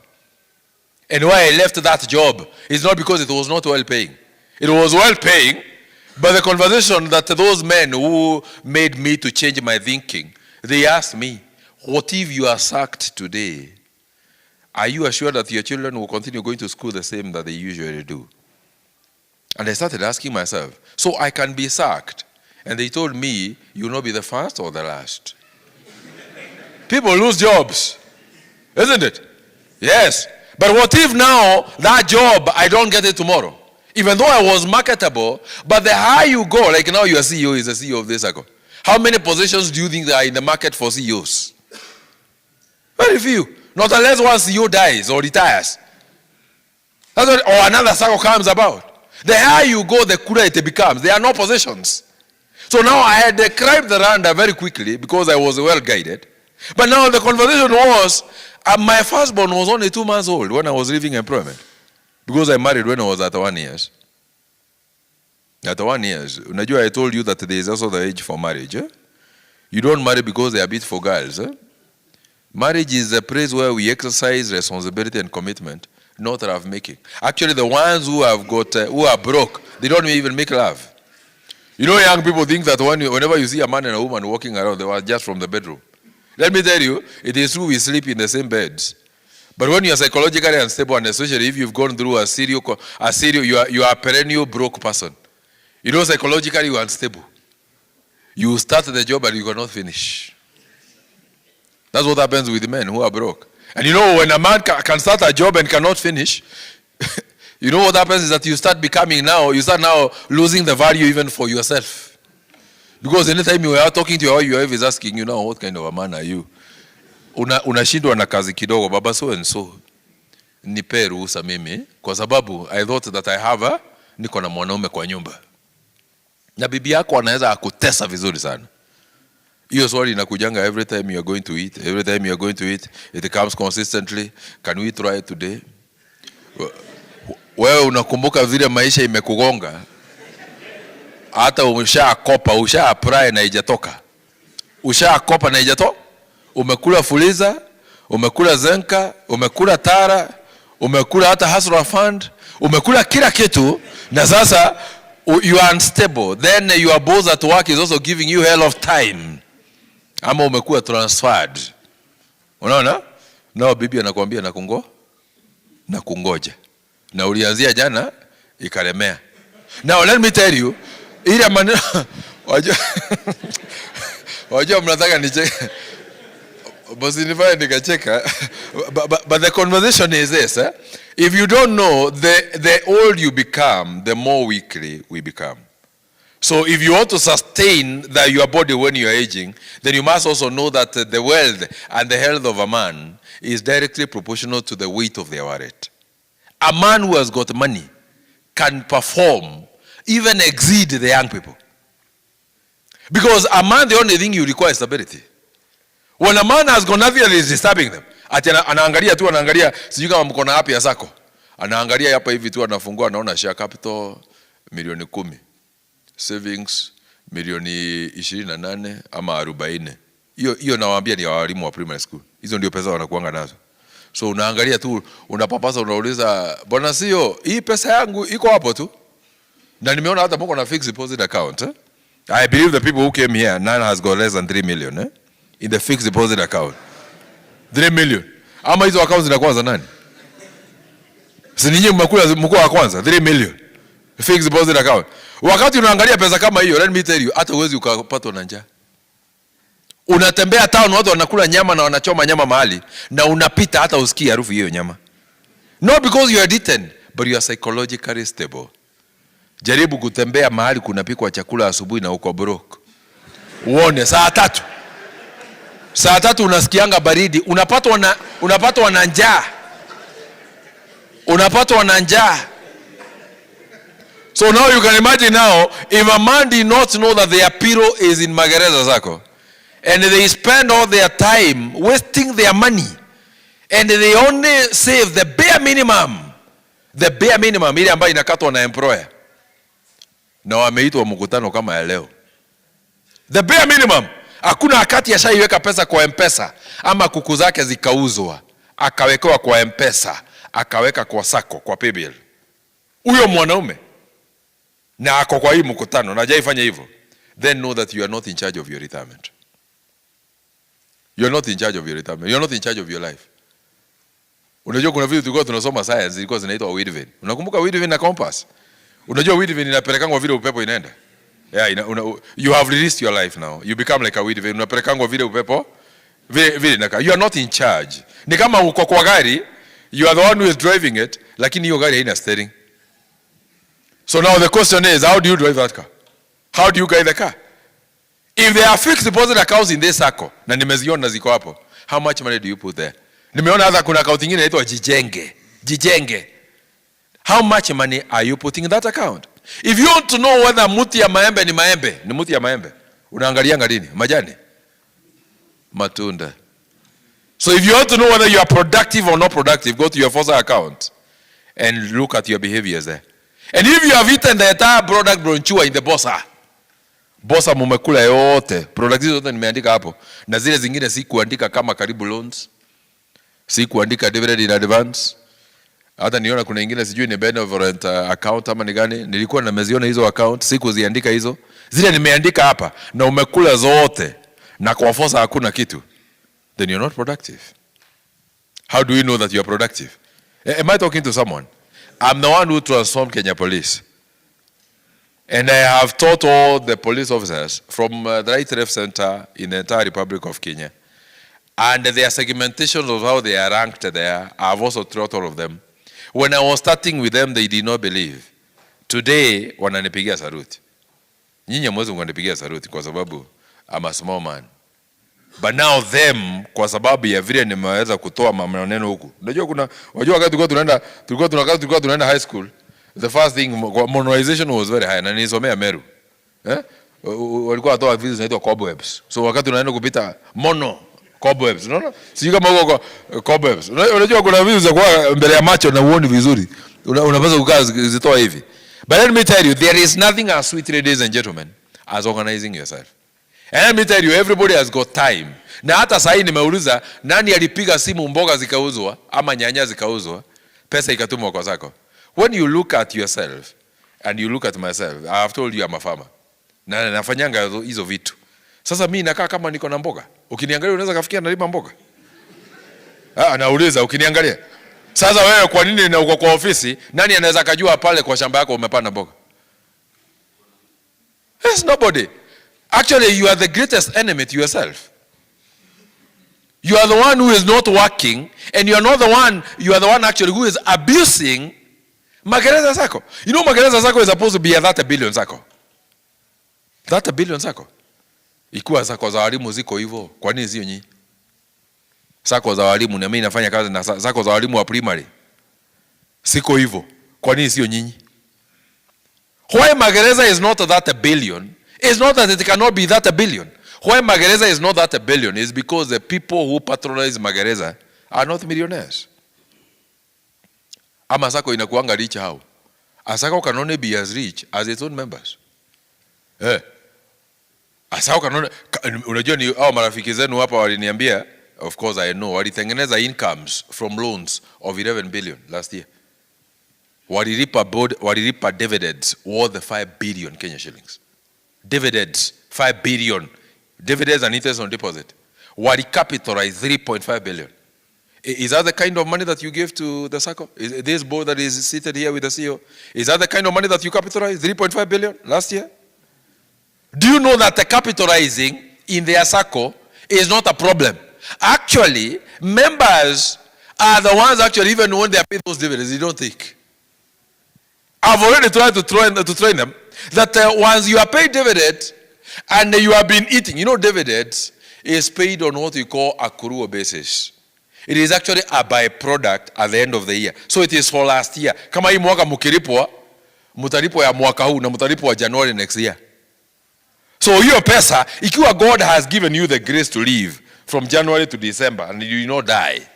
Sasa kwa nini hii pesa ikuje ukule? Hii.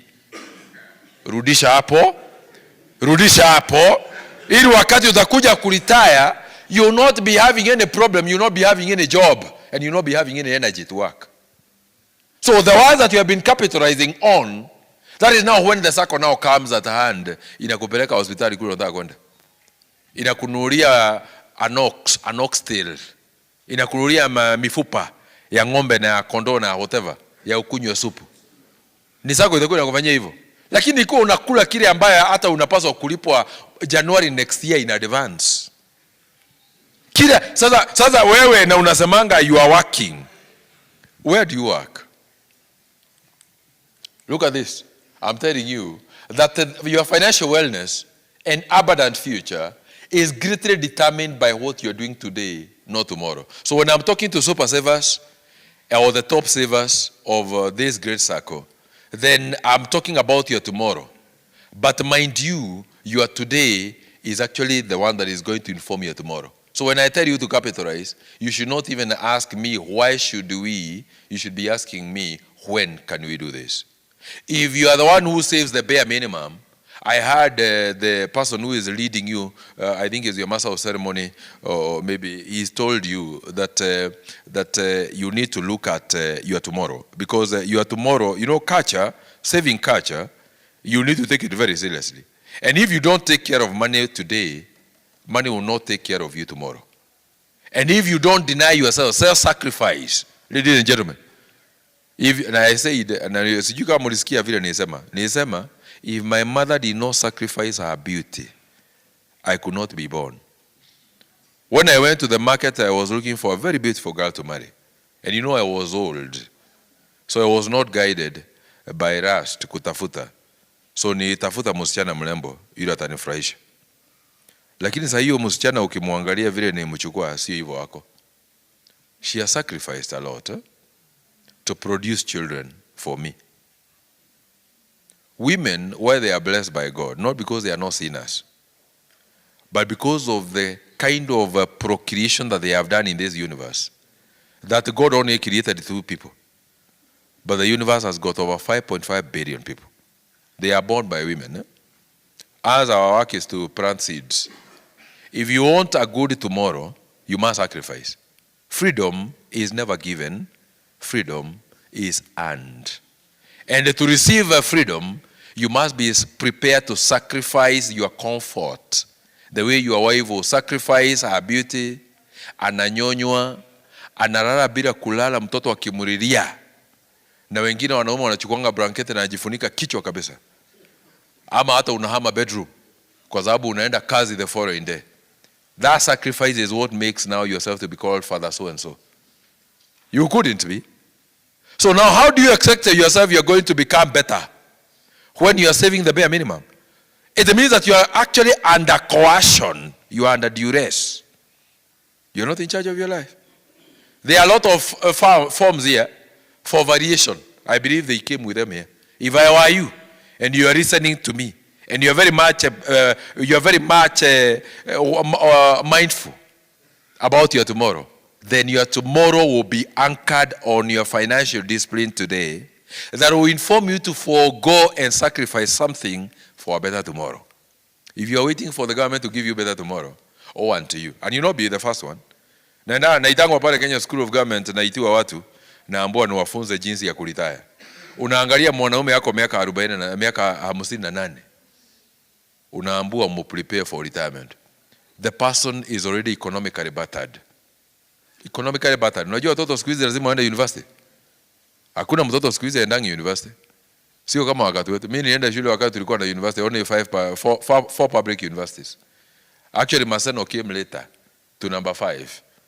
But today I think we have got over 50. I don't know if it's 50 or 60. I think we have got 40 public universities. And the private universities are more. So children are going to universities. Can you imagine if you are 45 and you are struggling and your children are not yet in campus? And in the Sacco, all the FOSA accounts are emaciated. They have got no money. So how are you going to educate them? And mind you, your children are not your retirement. Your children, when you retire, they are still believing that you are anchored on Proverbs 11:23. Proverbs 11:23. The Bible talks about of a wise man who is supposed to leave great inheritance to their generations and generations. Sio sasa wewe unashangaa ati utakuwa unalishwa na watoto wako. God has also put another band you swallowed, and now we are back here. Did you eat upon God? God has got nothing that is keeping for you. God is working with people who dream at night, and in the morning they go to chase their dreams. And those dreams is not on job. Those dreams are on what you do to earn a livelihood. Hizo masomo yote nawaambia nimefunzwa na wazee. Wale ambao niliitikia kujitoa kule juu. Nikateremuka chini nikae mahali yao. School dropouts. Wakanipea mafikira. Wale ambao wako Rural prisons. Inaitwa prison college. Wanajua pale kuna mahali kunaitwa Kamakis. Kabla hujaingia Kamakis, just after Kamakis, on your way to Thika, there is a hotel that has come up there, a very big one. It's a 4-star hotel. It's called Mark, isn't it? It is 4-star 7 dropout.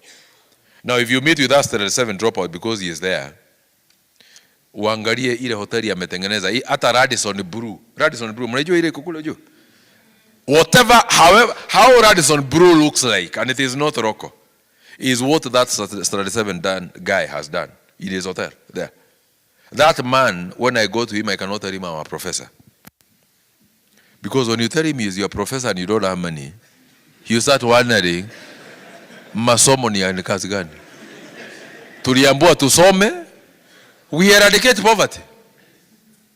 Lakini sasa wewe umesoma sana na unavyoendelea kusoma ndio umaskini na kuandama. So I humbled myself. That's why I always say, humble yourself. Listen to the people. The wisdom comes from God. It doesn't come from books. Yeah. And those positions that sometimes we get deluded. Nilikuwa naambia watu wengine juzi. Sometimes we get deluded by the positions that we hold. Sometimes we get deluded by the titles that we hold. Yet there is nobody who buys with a title or position. When you ukienda kuweka mafuta gari yako, unaendanga unaacha title hapo ama ni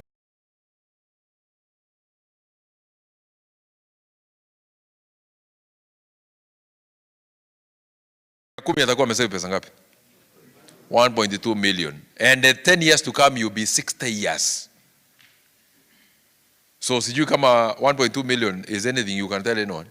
Hata sahi ukibeba kwa mfuko 1 million kwa mfuko yako, kuna mtu anaweza kujua umebeba pesa kweli? Na sahi umekuwa ukisave 10,000. You know, the moment you do some small calculations, then you start asking God, why didn't this man come when I got the job? Because at least now, if you are 50 years and like me and above, you're supposed to be saving 100,000 per month. Not per year, per month. Because 1.2 million at the end of 1 year, and then in 10 years, you'll be having 12 million. You can walk with your head high, knowing that retirement will not be a place to die, but it will be a place now to live with God. Sijui kama mnaniona. Si nimesema 100,000 at the end of the year ni 1.2 million. Sindio? Miaka 10 sio ni 12 million. 12 million you can talk and people will listen. Hata bibi yako unamwambia, bibi yangu hata nilikuwa natua transferred everywhere, nilikuwa natembea kila mahali. Msifikirie nilikuwa nimeenda kutafuta wanawake. Nilikuwa najinyima kukula lunch. Nilikuwa naamuka saa 10 asubuhi. Nilikuwa nalala saa 6 usiku. Nikiwa na watafutia. Here I come with my 20 million. Na hii 20 million kwa next of kin, name of the nominee, you are number 1 there. Bibi yako atakuuliza, my husband, what can I cook for you today? How do you want it cooked? Eh? Not even what you want to eat. Eh? Even how do you want it cooked? Your wife will be asking you, do you want to wait as I sleep and as I warm the bed? Or you want me to keep you company as you eat? Women respect authority, ladies and gentlemen, if you didn't know. And that is what they were asked in Ephesians chapter number 15. They were asked to be submissive. They were not asked by God to love anyone. Women don't love anyone. The person who is supposed to love is a man. The way God loves us. Women are supposed to be submissive to their husbands, the way the church or the mosque or the Muslims submit to Allah and God. Nobody can say that they love God. All the times we sin. But God will always love us. Women respect and submit to authority. Sasa ikuwa utalitaa na milioni 2 na sasa hiyo uko na maloni ya milioni 6 ama milioni 5. Sasa wewe na Sacco nani yako na pesa mwingine? Am I talking to super savers? Eh? Have you seen any top saver in this class today? Na kwa nini hamuongei? Si mimi naona mko hapa. Si niambiwa hapa, si mimi nilikuwa nimeandika hapa top savers. Niwaambia retirees have got their behaviors. The way before I got married, wanaume waliniambia, my mother passed on when I was young. So I was walking around with some other men who are guiding me. And they told me, when you get married, there are behaviors of married men and there are behaviors of bachelors. Isn't it? Yes. Hawezi ukaoa na unakaa kama bachelor. Hawezi ukaolewa na unakaa kama msichana ambaye anatafuta mwanaume kwa barabara. It doesn't go that way. So now, since we are retirees and we are top savers of this Sacco, then even the way we sit, even the way we put our mobile phones on table and listen, even the way you observe time. Sasa unaona niko karibu kumaliza mkutano yangu na sio kwamba nimemaliza kufunza. Ni kwa sababu mliambiwa muone mkunywe chai, mkakataa kukunywa chai, mkachapa story. Unajua ni kwa nini? Kwa sababu you don't have time. And you don't look at the time. And you know time is money. Now I'll go and I have not finished teaching. Na mimi nilikuwa nataka kufunza watu. Unajua millionaires, mkisema tunakutana saa 10 asubuhi JKIA ama 3:30 AM, unapata 3:30 AM wako hapo. Unaona? Yes. Saa 6 usiku wakati Nairobi mnasema is a dead town. Na nyinyi najua mko maaskari mnajua hivi. And golf clubs utapata rich men and women. And rich men and women don't like noise. Because they have got a lot of things to think about. Poor people, they thrive in noise because they don't have anything to think about. Unawapata mahali makelele iko ndio inakuanga mengi sana. Na wanachelewa kila wakati. Na ukiuliza mtu, can you account for your time today? They cannot tell you anything about what they have done for themselves. They can only tell you where they reported, not what they have done about their. And you know, we said that God blesses the work of your. If you plant 2, when another man has planted 10, another one has planted 100,000, let me tell you, when God will come to reward, you are rewarded with the denominator of how much you had put in. Si hata Sacco yenu inawalipanga share capital. Si nyinyi nilisema mko na milioni 1 kwa share capital. Dividend wakati itakuwa inalipwa, si utalipwa 1 million. If it is 10%, if it is 12%, if it is 20%, whatever percentage, it is on what you are put in. Ladies and gentlemen, it is very critical for you to know that this journey that you are walking today, this one I gave you, the ideal age, marriage planning, the ideal age of getting married, reproduction and education, this is where we make our retirement. This is when we retire. 55 to 60, you start now doing what we call rehearsals, waiting to serve now, enjoying spontaneity, meaning that you are able to do anything, anytime you want it. You can buy any kind of a car, anytime you want to buy it. You can go to Washington, D.C., the city of power, any day, any time you want to go and do that. If you are an Arsenal fan like myself, we are about to start now Premier League. Yes, and we are doing very well this season. We are not sorry about it. Let me tell you, if you want to go and watch it at Emirates Stadium, you go and pay. And let me tell you, people pay for those tickets. Because if you don't enjoy life, that is one of the commands that God will be using to take you to hell. Because one of it was enjoy life. Enjoy life, live life. If there's driving the car, you're supposed to drive all the cars that you need to drive, because in heaven, we shall be walking on roads made of gold. And you shall not be eating. That is my Bible. That's what it tells me. So where to eat is here. Where to drive is here. Where to use aircraft is there. Actually, God, when he created Adam and Eve, he did not give them any aircraft or even any boat. And there are 4 levers driving, going through the Garden of Eden. So where to use airplanes is here. It's not in heaven. There will be no airplanes. Maybe in the Muslim religion, nitakaa na madam rafiki yangu pale ataniambia. I don't know whether there will be roads in heaven. But what I believe is that you need to enjoy spontaneity here. Serve God, serve community, and help people. You don't want to retire yourself and become like these people. It will be too unfortunate if you retire, then you become so much disfigured. And you know, police officers, they walk straight. Then you become so disfigured that even your mouth and your legs, and you know they are used to matching. Then you see legs have started now facing, and even walking diagonally. Instead of walking straight, you start walking diagonally. And you become a beggar. And cursing your children, forgetting that you're supposed to bless them. Your children have got nothing for you. In any case, you have got everything for them. So don't educate your child thinking it's your investment. Your child, once they educated, they get married, they start doing what you did to them and also what your parents did to get you. So how can your son or daughter have two families to learn? His family and your family. Become like these men and women who are actually in Mombasa now. And I was there last week. And I was with your director someday there. And along the beaches, these white people, when others we are changing and getting disfigured, they're in Masai Mara. They are in Masai Mara enjoying life.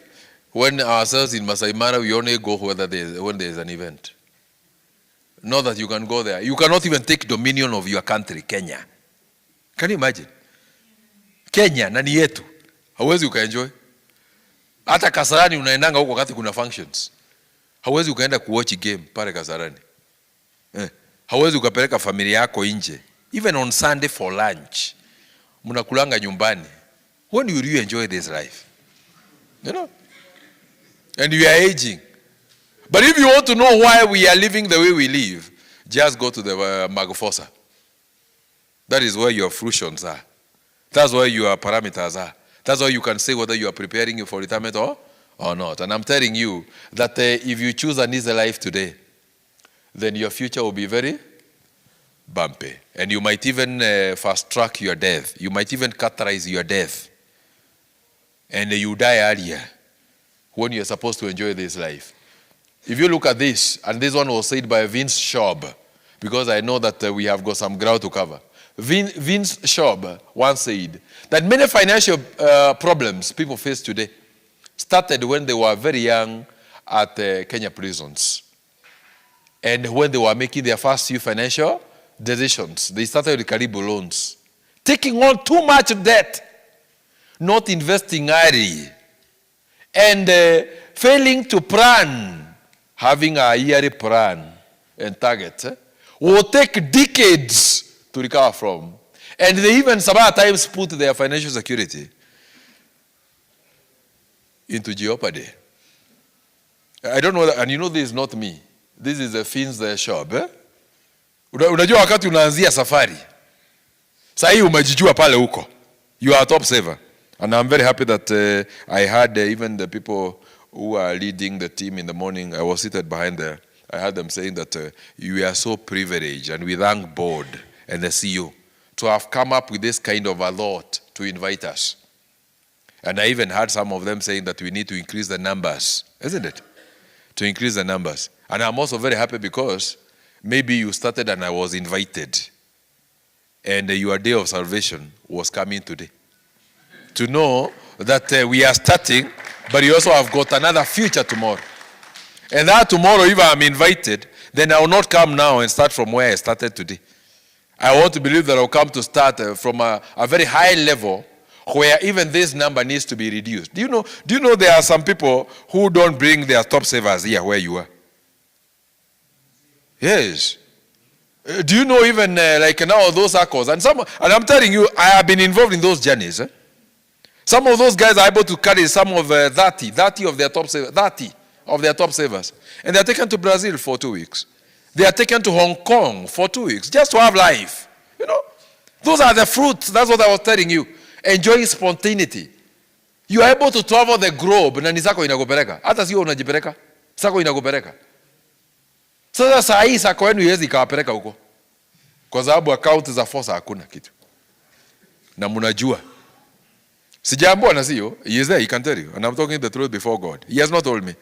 But from what I'm seeing when I'm talking to you, I'm able to read. I'm a psychologist, so I'm able to read. I know hamuna pesa kwa force.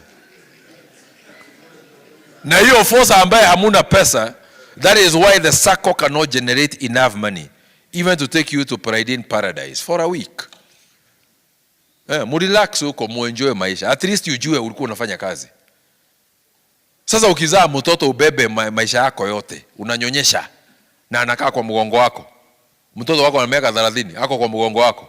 35 ako kwa mgongo wako. Here you are invited to know that you are here to be anchored on the direction that is right for you. This gentleman called Ann Rudd, he is an American motivational speaker, and he is also an investor in America with Warren Buffett, Berkshire Hathaway. That's where he puts his investment. This gentleman tells you, money is only a tool. It will take you wherever you wish to go, but it will never replace you as a driver of your life. So if you're interested to grow yourself, like now you've listened to me, I know there are some people who are going to take the right decisions after this, and they are going to ask for those variation forms. They also go to their bank account. And I want to believe there is nobody who came to this category and this class, for that matter, who is actually getting their salary paid through any commercial bank. Number two, I also want to believe that there is nobody who came to this training who puts money in the banks. If you have it, you have not committed sin. But if you continue keeping it after my conversation with you people, that will be actually not even a sin. It will be an abomination. You cannot be brought by the Sacco here. Sacco is spending money. Si wanalipa hapa? Si tumekula chai? Si hata sasa inajua kuna kitu mtapewa? Hiyo inanunua nini? Inanunua na ile pesa unaletanga kwa Sacco. The money that you are put in here, the small deductions that they get, that is what he is paying here. So ukiweka pesa KCB na sana Chartered Bank na kule kwingine, huko unaitianga wa mkutano siku gani? Huko umepelekwa wapi? Oh, you are fearing that the Sacco might collapse. Let me tell you, the person who will collapse earlier is yourself. If you are waiting to see the Sacco dying, your Sacco is even old. I think I saw it's about 55 years. Is it 55 or how many years? Yes, so if it has been in existence for all those years, and you are expecting it to die, you might collapse earlier. Wale ambao nimeona wamejenga Sacco yao, Sacco haijengangu ina sisi ambayo tunatoka nje. Ni kama familia yako. Sacco inajengangwa na wenyewe. And you are the owners. So ikiwa mnataka ikufe, itakufa. Ikiwa mnataka isikufe, haitakufa. That's how it goes. And I'm here and I'm telling you that money is the sweetest thing. Of course, I don't have a lot myself. I'm still in the process of making. We are always in the process of makeup. But I can tell you, wale ambao nimeona wako na pesa, wananifurahishanga sana. I always admire their lives. That these guys, they're able to do, and that as we are talking in July, there are some people who have already organized for their December holidays, and even where they're going to usher in the new year. 2026, kuna watu ambao wamepanga kule wataenda. They have already booked where they will go. How else can you tell me that the money is not sweet? Watu wanakaa kwa familia kule Strathmore. I'm an adjunct professor in Strathmore Business School. Kule Strathmore tunafuzanga students ambao wako na pesa kuliko sisi. Watoto wanakujanga na magari ya kubadilisha. Na university huko inalipangwa pesa mingi. Sio kama huko kwingine. Huko kuna pesa mingi. Na unaona mtoto anakuja either na X5 today, tomorrow anakuja na G-Wagon Mercedes. The other day anakuja na Range Rover. The other day anakuja na Mercedes S-Class. Kwa sababu kwao kuna mahali fungue magari zinakuanga hang. Unataka kuniambia wewe wakati Mungu ataitana mtakuwa pamoja? Unataka kuniambia watu kama hao watakuwa wamefuata kwa right now? Matthew 25, the parable of the talents. There was one man who was given 1 talent, another one 2, the other one 5, isn't it? When the master came back, the one who had the 5 multiplied, they were 10. The one who had the 2 multiplied, they were 4. The one who was given 1, and may God forbid that person could be in this hall, he buried his. The curse that man gave to those people is that one was grabbed and it was given to the one who had 10. Number 2, it was given as a curse that the ones who are given and they do nothing with what they were given, they will remain to be poor and servants of the rich. So you want to tell me that God during the judgment today, even that one will also not come? So money is sweet and money is good. But money can only respect people who understands that money can only take you in the direction that you've already drawn and you are walking in that direction. 1,000, I don't know whether you'll be given anything today. But Sacco zinapeananga tu vitu kidogo kidogo. Ile pesa ambayo ulilipwa, hata ile mshahara ulilipwa, don't be making the habit of eating that money anytime it comes around. Respect money, and money will respect you. Save money today, it will save you tomorrow. That's why I'm telling you, why did you go looking for a job? Did you have any objective? Did you have any responsibility or life goals? How will you end your working life in retirement? Is it anywhere in the picture?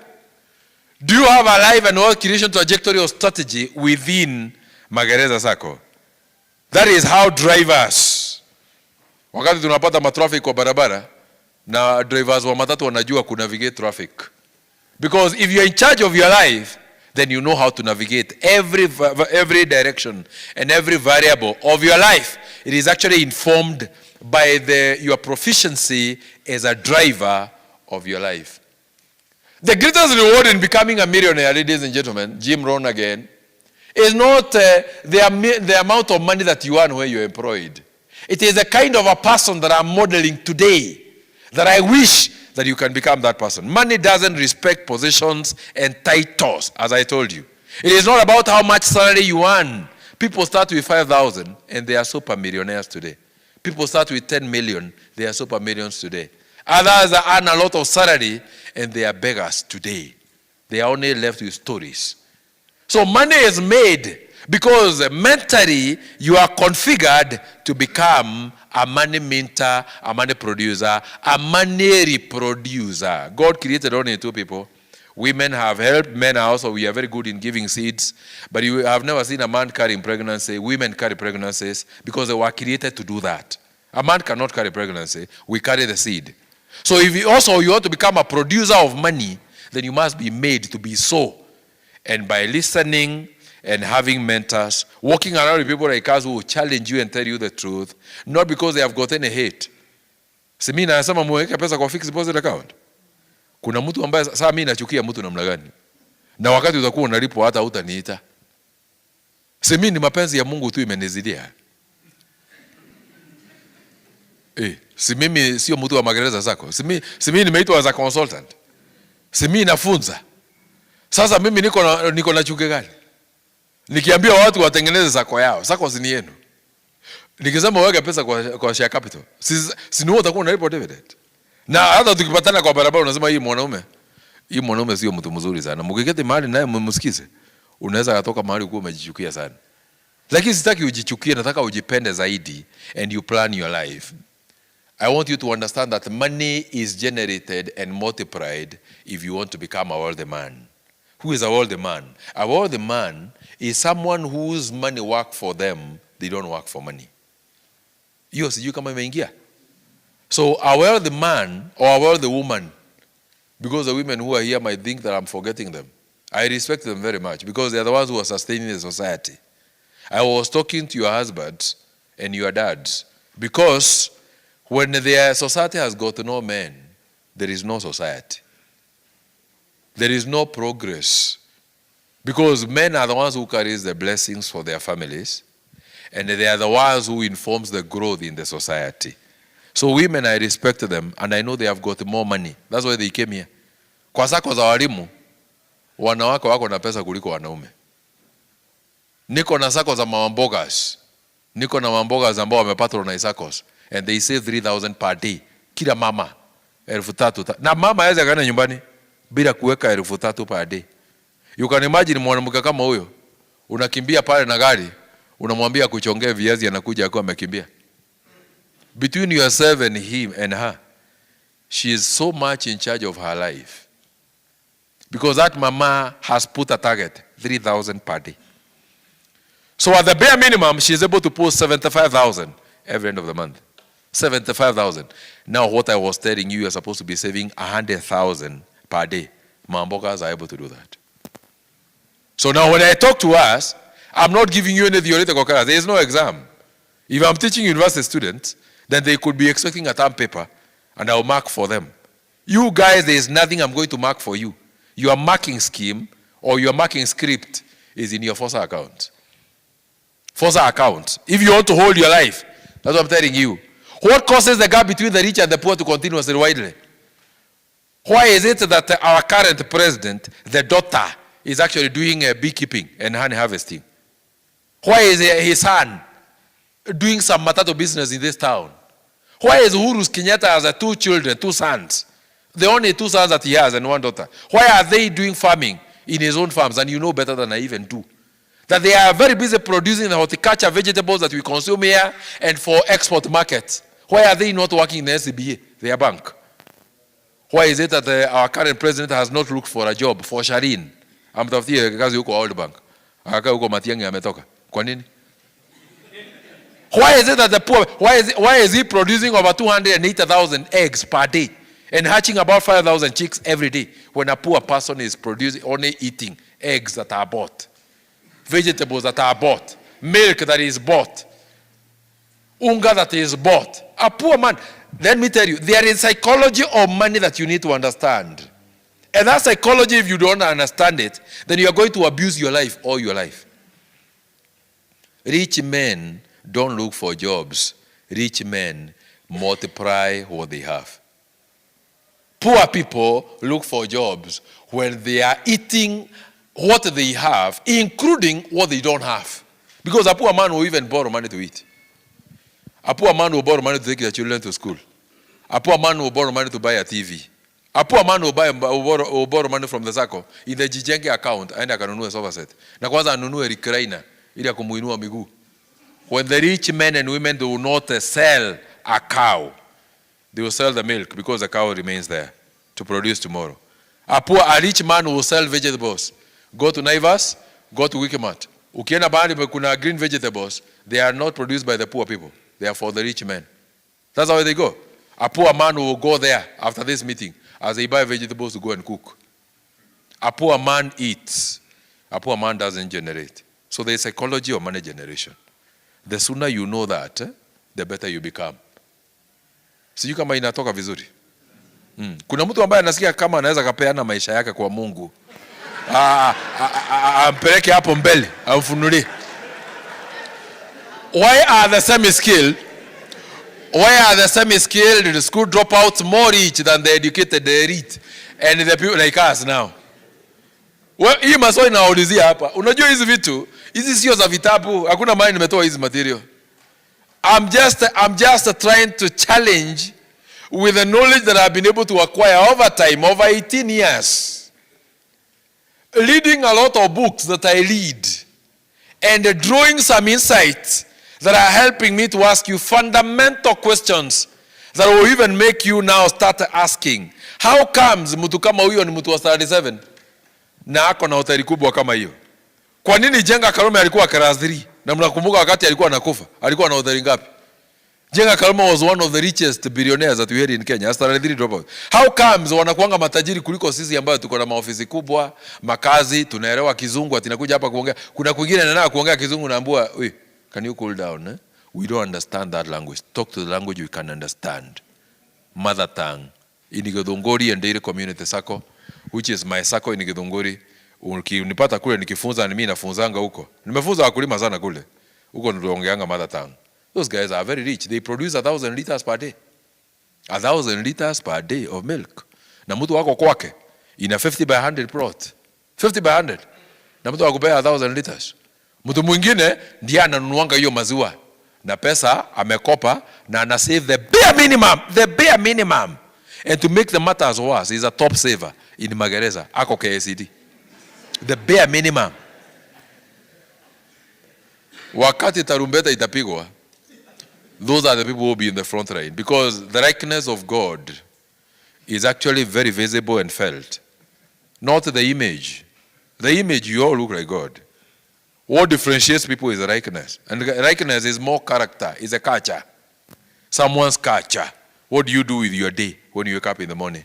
After taking a shower, you take shower after doing what? For yourself. When you report to work, because you report to work, who works for you? Who works for you when you report to work? Because that is another person's job. It's not your station.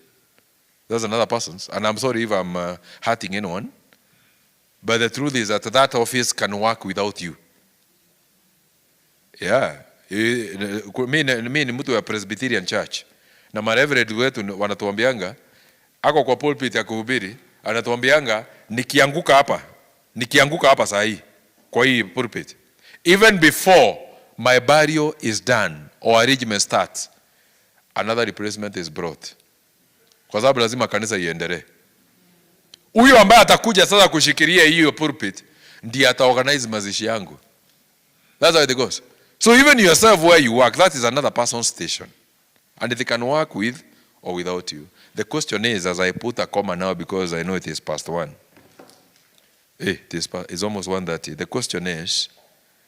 question is, when you go to that person's workstation, who works for you? Why is the Sacco important? It has given you all the loans, not to eat, but to enable you to live well today and tomorrow. And that can only be possible, ladies and gentlemen, when you are actually connected to this last thing I'm putting here, which I call key financial freedom maxims. Number 1, live within your means. Don't chase my shadow. Don't live another person's life. Don't buy because I bought. Maybe I'm a thief. Don't buy because I bought. Live your life. Chase your dreams. Live within what you are paid. Number 2, pay yourself first. And to pay yourself first, I'm telling you, pay yourself 30% of the salary that you earn. The salary that you are paid by the employer, that money, 30% should actually go to your account. The other 70% is not your money. You are just a conduit. You are reduced to a conduit. Wewe unafanyia kazi mashule ile ya watoto wako wanasomea. Hiyo duka hapa unanunuanga unga, hapa unanunuanga sukari, hiyo duka sio yako. Uko na pesa hiyo mtu. Yule house girl ambaye anafanya kazi kwako kwa nyumba, unamlipa na hiyo pesa. Huyo mtu, hizo power bills una consume. Hizo power Kenya KPLC is not ours. You are just a conduit, you are pipe. Unatoa pesa kule umeajiriwa, unapeleka huko. So number 2, pay yourself first and become selfish about your life. Mshahara wako inakuanga pesa ngapi? Mshahara wako si ile unalipwa na serikali. Mshahara wako ni ile unaekanga kwa Sacco. Hiyo ndio mshahara wako. Hiyo ingine, you are just a mere conduit, a pipe. Simona natumia hii microphone kuongea. Hii microphone is a conduit. Inaniconnect kwa PABX, inaniconnect na speakers. What I'm giving it is actually what is very critical. It's just a mere conduit. It doesn't eat, it doesn't drink. So pay yourself first. Number 2, track your net worth. Track your net worth. Tracking your net worth meaning that you write down your work plan. Write down your life goals. Write down your life objectives. When you borrow money from the Sacco, that money should go directly to that project. If you want to if you want to run irrigation, if you want to do dairy farming, if you want to do farming of whatever kind, borrow money from this Sacco, go and drill a borehole. And hold yourself to account. Drill a borehole, do the irrigation. Hold yourself to account. Don't borrow money to eat. Borrow money to grow your net worth. Number 3, consider your sunset years early enough. And your sunset years are your retirement days. That's why I've told you, this man who was called Martin Luther King Jr. once said that if you cannot fly, then you run. If you cannot run, you walk. If you cannot walk, you crawl. But in whatever you do, always ensure that you are making progress in that direction. So if I have said you save 100,000 and you don't have, save 90,000. If I have said you save 90,000 and you don't have, save 50,000. If you don't have 50,000, save 10,000. If you don't have 10,000, save 1,000 bob. If you don't have 1,000 bob, save 100 shillings. But in whatever you do every day, hold yourself to the account of the goals and the lives where you are going. This one now is a take-home lessons. Take-home lessons number 1, be intentional and deliberate about your life. Usingoje mtu akutengeneze ni wewe. Number 2, invest heavily in yourself, personal development. You are the greatest asset of your personal life. Which books are you reading? Do you read any book every day?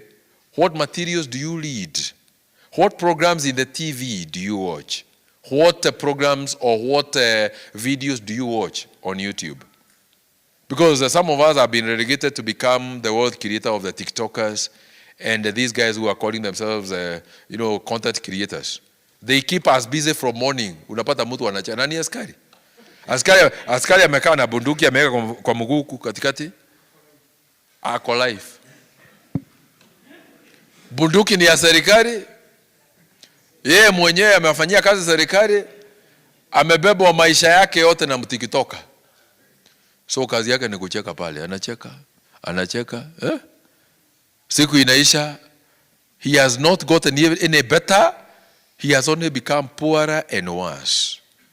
The greatest investment you can ever do, ladies and gentlemen, is on yourself. Number 3, which is the last one, take care of your environment. Hang around with the people who are going to be giving you what you call positive energy, and people who can challenge you positively. I told you, I'm a humble man, and I don't disrespect anyone. I respect everybody. Because everywhere I've gone, I gather some knowledge and some wisdom. Humble yourself. Take care of your environment. Wacha kuona ukunywa pombe. Unajua kunywa pombe? Wale ambao wanakunywanga, ukifikisha miaka 50, wacha na vitu kama hizo. Because even they are even harmful to your life. Don't go where people drink beer. Go where people are sharing ideas. And they are taking soup. Huh?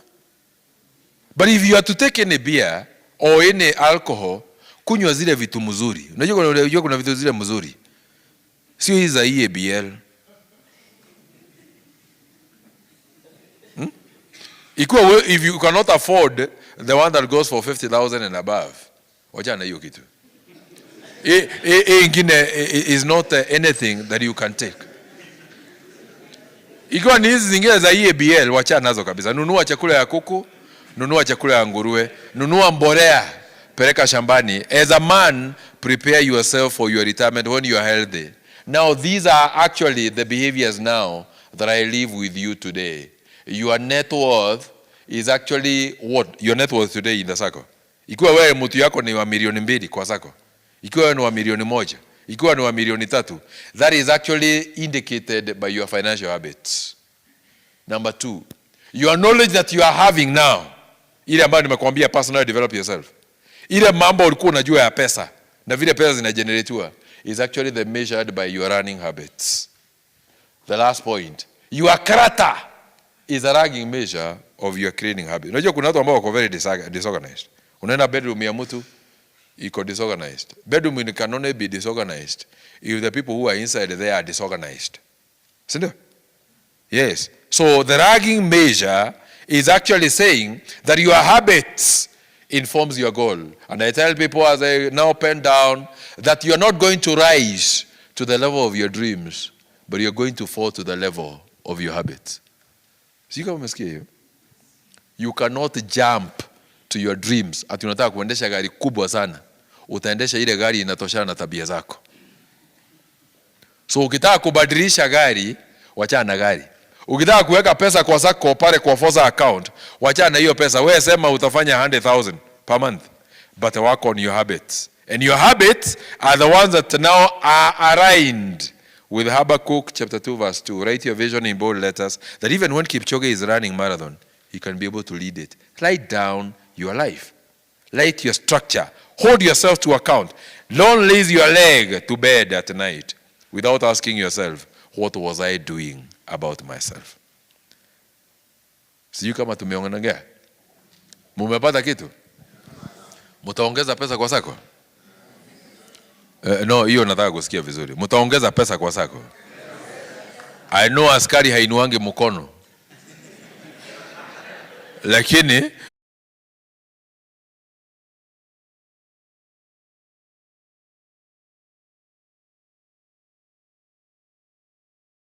Ruiru, Mombasa, with the headquarters in Nairobi, and you're saying we have 25,142 members in the society.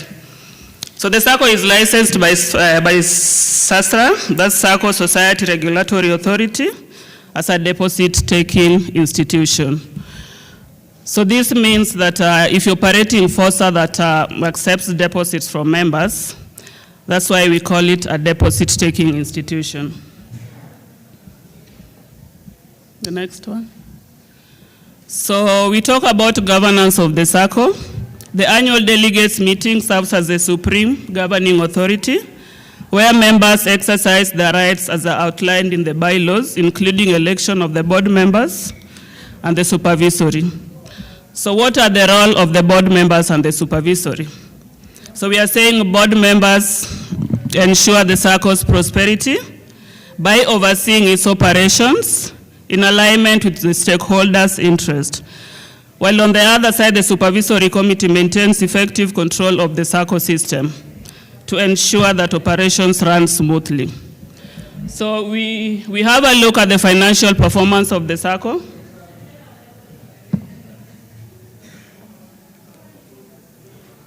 Let's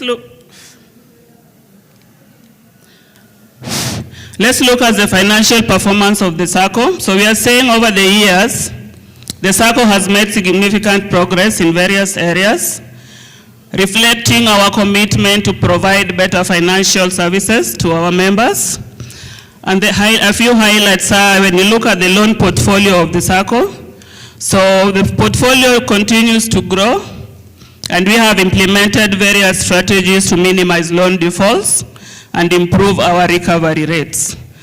Earlier we heard that we got an award being the best Sacco in credit management. So if you check at the loan portfolio, what we are discussing here, it actually shows the reason why we became the best Sacco in credit management.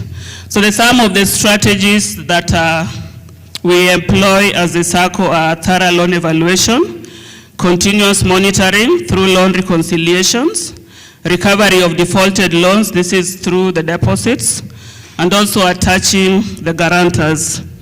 So the growth strategies have minimized defaults with a loan portfolio of Kenya shillings 4.8 billion as at December 2024.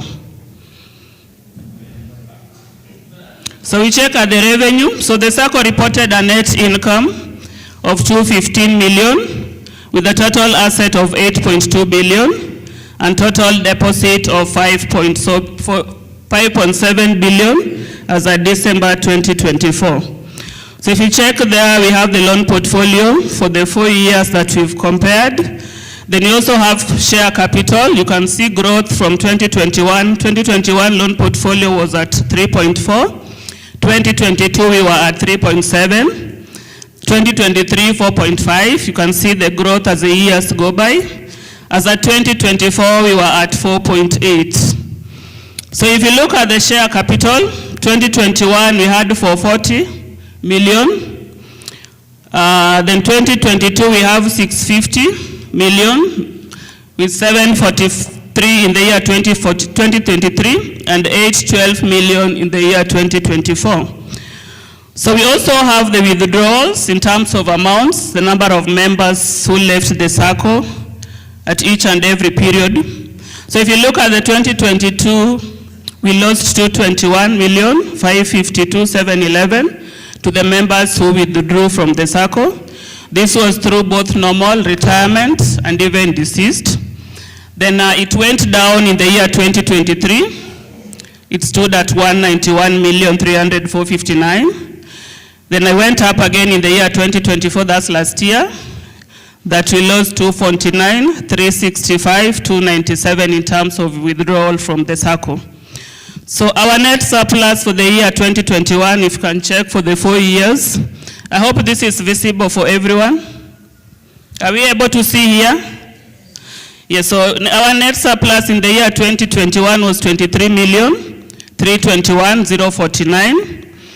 Then it increased in the year 2022. We had 102 million, 203,293. Then also there was an increase of 44 million in the year 2023, whereby it stood at 166, 586, 159. And eventually last year we were at 150, 156, 985. And that was the reason why that went down is because of the reserves, the money that we used to put in the reserves, because we have institutional capital that we need to build as a Sacco. So financial performance, that's a graph. If you check the loan book, share capital, deposit, withdrawal for each and every year. Then now we have compliance for the SASRA that a Sacco is required to maintain. We have core capital that is supposed to be above 10, and we are at 11.2. We are compliant there in the year 2021. The year 2022, we were at 13.92. 2023, we were at 13.65. And last year, we were at 14.6. So we are compliant there. When it comes to core capital over total deposits, that is supposed to be above 8%. 2021, we were at 16.09. 2022 was 17.77. Then 23 was 19.69. Then with 21.03 in the year 2024. So if you check as institutional capital over total assets, the requirement is supposed to be above 8%. And you can see in the year 2021, we were at 4.98, followed by 1.52 in the year 2022, then 4.18 in the year 2023, and eventually last year it improved to 4.78. We were still below the required percentage. So as a Sacco, we are required to retain the reserve for us to be able to reach the required percentage. So investment over deposit is supposed to be below 5%. So we are at 8.73. In the year 2021, we were at 8.73, followed by 8.21 in the year 2022. 7.28 in the year 2023, and eventually 8.31 in the year 2024. So that's the graph for the compliance. So we move to membership eligibility. Where do we get our members as a Sacco? So we are saying the growth of the Sacco and its assets is directly attributed to its membership growth. What we've just been told by the consultant. A Sacco is as good as its members. It is upon us as members to be able to save with the Sacco if you want to grow the Sacco. We grow the Sacco and at the same time we grow ourselves. So if you want to grow the Sacco, we have to agree to at least channel our salaries through FOSA. We transact with the Sacco, patronize the products and services for us to be able to grow. So we are saying we get our members from the Ministry of Interior and Coordination of the National Government of Correctional Services, that's Kenya Prison Service. Then we have other governmental ministries, there are parastatals, we have spouses and offsprings of the serving members, then eventually we have staff of Magereza Sacco Society. So we are working on a way we can open the bond so that we are able to incorporate people from other areas like the business community, the micro, small, and medium enterprises. That's work in progress. And you're hoping in the near future we'll be able to incorporate such. So if you look at our membership growth, in the year 2021, we had 23,512 as active members, with dormant members of 2,895.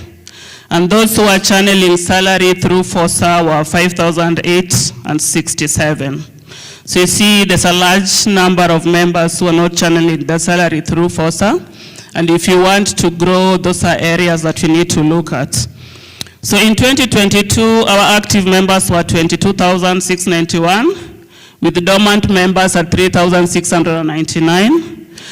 And among that, 5,741 were processing their salary through FOSA.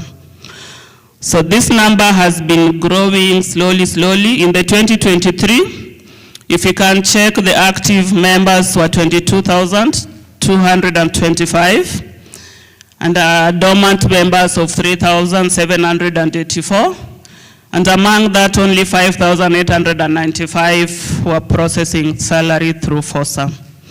So if you come to 2024, that's last year, the total active members were 22,225, with dormant members of 3,495, And now the number for the salary members increased to 6,277. And we are hoping this year it will improve and reach around 8,000. And also, if you can also compare the number of withdrawals that we have per year, if you can check 2022, we had withdrawals of 751 members. In 2023, we had 703 members that withdrew from the Sacco. Then 2024, last year, we had 862 members that left the Sacco in different capacities. So the membership withdrawal is, could be in terms of normal withdrawal, retirement, or either deceased. So if you compare the 3 years,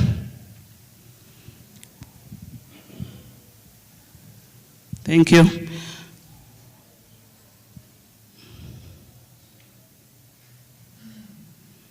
There.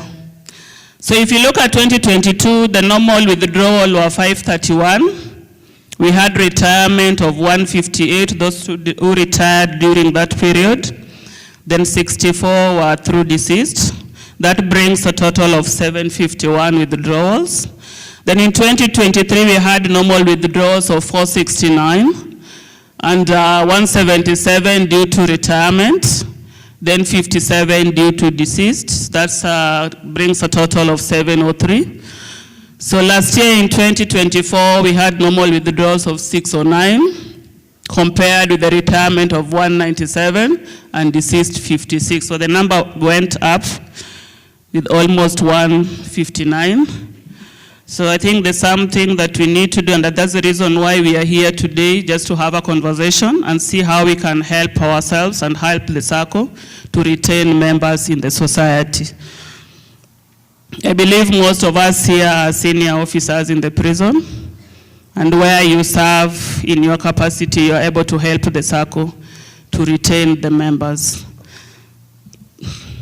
So if we move on to the amounts that were withdrawn in the specific years, you can see normal in 2022, the total amount that was withdrawn was 221,552,711.65. In 2023, the total amount was 191,300,459, with the 249,365,297 in the year 2024. That's a large figure. And as a Sacco, we need to sit down and have a conversation. How do we move forward as a Sacco? And how can our top savers help us so that we are able to grow the Sacco together? So what is the mandate of the Sacco? So we are saying our mandate is to advance credit, to provide deposit-taking services. We have to safeguard the shareholders' assets, to ensure the building of the members' welfare. So our commitment to our members is to provide you with professional, friendly services and treat you with dignity and fairness. Then we also have information whereby we are meant to provide members with clear, relevant, timely information and help make informed decisions about their financial needs. Then we also give security and privacy, whereby we ensure our members enjoy secure and reliable services, and to treat all the members' personal information as private and confidential. So the other one is access to your money. So we need to ensure convenience access to financial services. That's through our branches, ATM, mobile, and even internet banking that you're working on, and very soon we'll be able to roll it out. Then customer care, we shall always be available to respond to your queries, complaints, and feedback at all our branches during working hours at our customer care. So also we come together as a community to support each other. So we shall support and continuously work towards improving living standards of the people in the community within which we operate in terms of education, environment, and health. So as we stand here as a Sacco, it is always good for us to know where we are headed. Where are we going? If you start working today, you have to know where you are going to and how you are going to reach there. So that is our vision. Our vision is to be the leading Sacco in the provision of excellent financial services. So for us to achieve our vision, we have to know the reason why we exist and what we've been tasked to do as a Sacco. So the reason why we exist is our purpose. So the mission is what we are supposed to do for us to achieve our purpose. So our mission is to offer affordable, customized products and services that economically and socially empower our members. So what is our core purpose as a Sacco? So we empower our members economically and socially by providing affordable financial services. So this is done through mobilization of savings and advancing credit, and that should be able to improve the livelihood of our members. That's the reason why we exist as a Sacco. So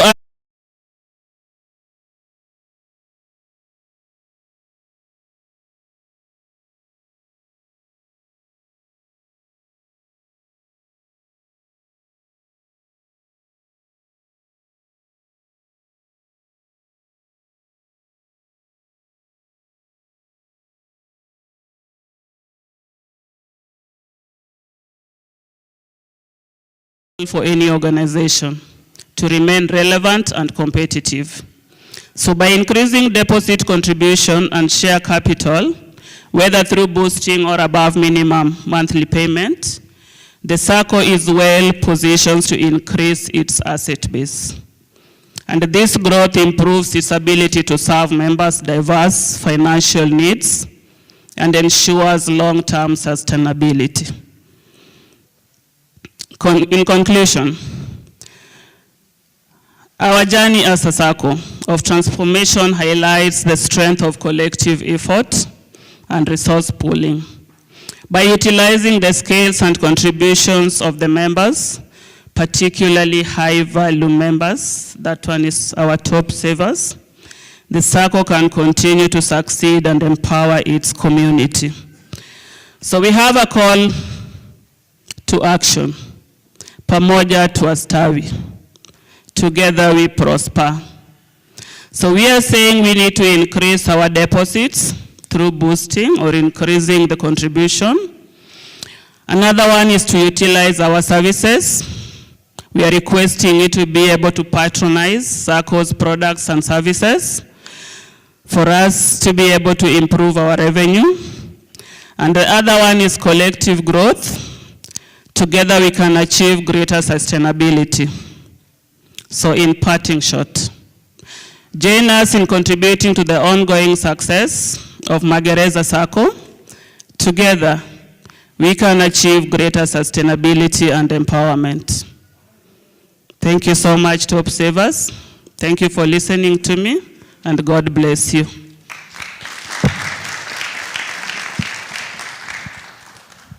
Can we appreciate Madam Sarah with a good clap offering?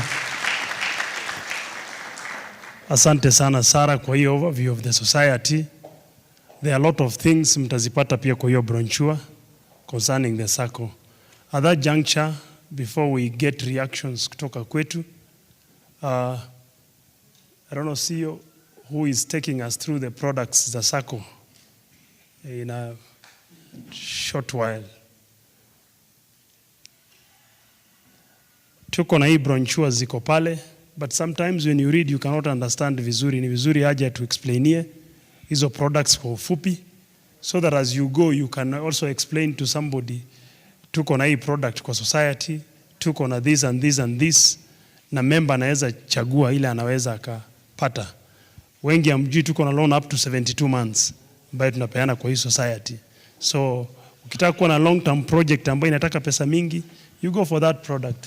So let me bring credit manager to take through, alafu tutaendelea.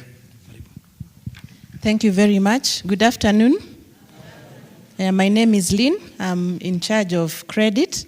I'm going to take you through very fast our products. I'll start with BOSA products. Remember, BOSA is a back office service activity. These are mostly products that are deducted from our pay slips. I'll start with the largest, because it's projected the largest. We have what we call the golden loan. The maximum period is 72 months, and the interest is 1.25%, which translates to 15% per annum. And the minimum deposits required there is 300. And the good thing is that you are millionaires, so that one you qualify. The entitlement is 4 times. The other products that we have, and remember, I'm starting with the long-term products.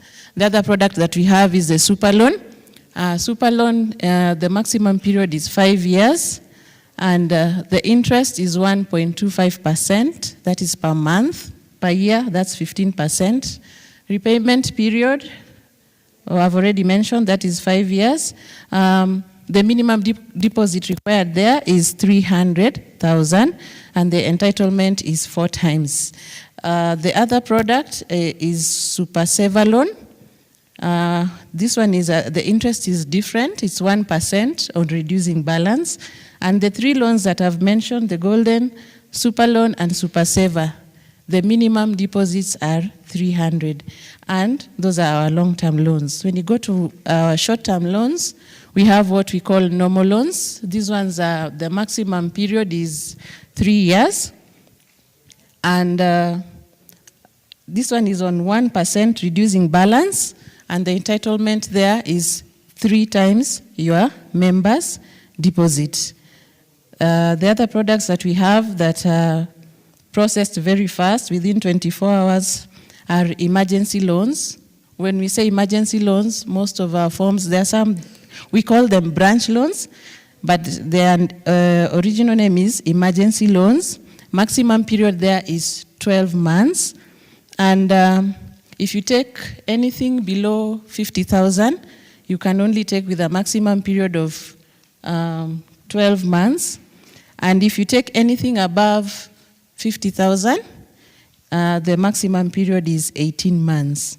And the interest there is 1% on reducing balance. There's a loan that our, I'll call him Pastor Gishara. It's called Msingi loan. This one is in BOSA. The other one is Karibu loan, it's in FOSA. So for Msingi loan, remember we have our new recruits, and when they join the Sacco, they don't have enough deposits. So this product was specially designed for them. As they join us, within the first 2 years, they're able to take loans. What we do, we boost their deposits for them to qualify. And the maximum period there is 60 months, and the loans are amortized. The interest is 1.25% per month. And the key thing there is salary must be channeled through our FOSA. So that is the main requirement there. You should channel your salary through FOSA. So now we can even go to our FOSA products before I mention on the benevolent fund. In our FOSA products, we have the longest period there is 36 months. The Jijenge loan that you had that was mentioned, that is where we have the maximum loan amount you can take is 1 million, and repayment period is 36 months. The interest is 1.5% per month, and that is amortized. And your salary must be processed through our FOSA account. So for Jijenge loan, this one is you pay through your pay slips. And the other products that I'll mention are products that are designed for those who maybe they're below a third of their pay slip and they need some financial help. So we have what we call a school fees loan. And that one is given for a maximum of 24 months, and the maximum amount is 200,000. The interest rate there is 1.5% on reducing balance. The other product that you had was mentioned is salary advance, which you were told, and we hoped that millionaires are not taking the advance. For the salary advance, the maximum period is 6 months. The interest rate is 10%. Apart from the salary advance, we have the e-loans. The e-loans, we have MagFlex.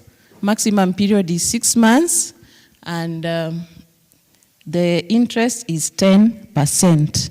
So we are digital. In case you need a soft loan, we have MagFlex loans, and we also have Pesasasa loans. If we go back now, we have what we call Karibu loan. The loan was also designed for new members. The maximum amount that they can get from FOSA is 500,000. And of course, this one is recovered from the pay slip. The interest rate is 1.5% per month. And the salary must be processed in FOSA. So for Karibu loan, you must be within 6 months of membership, unlike the Msingi loan. We also have other products in our FOSA. Remember, we like encouraging savings, and it's good to train our children to save. So we have a junior account, which has various goodies, which I don't think I'll mention all, but we have piggy banks, and the interest is 4%, and it is earned on anything that you save is above 5,000. And then we have a free banker's check that you can be given. You can be given one banker's check in a year, and it is paid directly to your child's school. The other account that we have, that we added in our FOSA, is the holiday account. I remember we had a very powerful presenter who showed some retirees, the ones that looked tired and the wazungus that were enjoying in Mombasa. You know, wazungus, they like saying, I'm saving so that when I retire, I go where? To Africa. So this holiday account, it's good to save so that you enjoy yourself. So we have a very good package there. Minimum contribution is 1,000. Interest rate is 5.5% per annum on anything that you save above 10,000. Of course, there are knowledge fees that are charged there. The other account that we have is a Chama account, which I don't think will project, but we also have a Chama account. We encourage us in our Chamas to join our Sacco so that we save and build each other. We also have our ordinary savings account, where the minimum balance is 600. And when you have a savings account, definitely you'll enjoy our mobile banking services and our ATM. You'll be able to use your ATM. The other good account that we have is a fixed deposit account. In the fixed deposit account, the minimum that you can place there is 10,000. We have very good interest rates. If you are able to visit any of our FOSAs or call us, we'll be able to give you the interest rates. But the minimum interest earning period is 3 months. And we have very competitive and attractive interest rates. If we may go back to benevolent fund. In our benevolent fund, I know there was an issue when you were increasing from 200 to 400, but the benefits increased, and that's why we increased it to 400. I remember a long time ago, the principal member would get 20,000. But now the principal member gets around 150, the spouse around 100,000, and for children, of course, a maximum of 4 children, you get 70,000. So the challenge that at times we have is that most of us have not updated our 50 for children, sorry. Most of us have not updated our next of kin forms. By the way, we have the forms out there. Ile yenye uliandikwa nayo hujawahi badilisha. Uliandika anko yako, mama yako, baba yako, hujawahi badilisha. Kindly let's update our next of kin details and our spouse information so that even as we rest, we leave our families in peace. So I think I'll leave it at that. That is just an overview of the products and services that we have. For more information, we have brochures behind there. So thank you. Can we appreciate once more Madam Lynn, the credit manager, for that insight.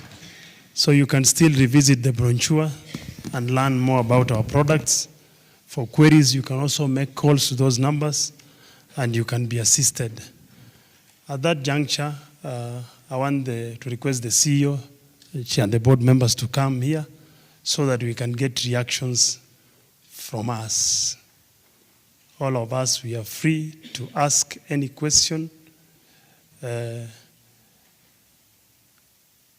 so that the board members can give us an answer to anything that you don't know, want to know concerning the Sacco. Kindly, board members, you can take up these seats as we take reactions from the members. By the way, have we learned something? Have we learned something? Yes. Have we gotten value for our time? Thank you. So the floor is open. I want to add something on what Madam Lynn was saying. In case of a death of a member, if I pass on today, the Sacco gives you 150,000 for you to bury yourself. Am I clear? The Sacco gives me 150 to bury myself as the principal member. If you lose a spouse, that is a wife or a husband, whichever, the Sacco will give you 100,000. That money is processed within a day. Sinivo CEO, processed within a day. You are given so that you can give your spouse a good send-off. For children, to a maximum of 4, the way she said, the Sacco will give you 50,000. That one is also processed within the shortest period of time. Kindly let us update our next of kins. Our staff normally gets problems with the people who have never updated next of kin. Kindly, when we go back to our stations, let us sensitize them to update the next of kin regularly. Today, if you want to change, it is allowed, but bring it so that the copy can be at the Sacco headquarters not to give us trouble. I'm waiting for reactions from any quarters. Sawa. To our guests, to our directors present, our senior officers from board members, I request we various regions. It may not be a concern because we have been taught. There are a few keynotes I want to make. Number one, you've talked about communication. I felt there is a disconnect sometimes in communication where we need to foster communication, regular communication on progress. Sometimes we only come to understand this during the AGMs. But can we be getting the progress, keeping members informed about the progress towards the goals, the mission of the Sacco, and even as we celebrate the milestone, this will give us an upper hand to know where we have done well, where we have not done well, so that we may improve. So my appeal is that let the communication be regular, both to the membership, to now the super servers, and the general membership. Number two, on the same communication, I would urge that you've given us a listening ear, and I want to thank you for coming up with that idea.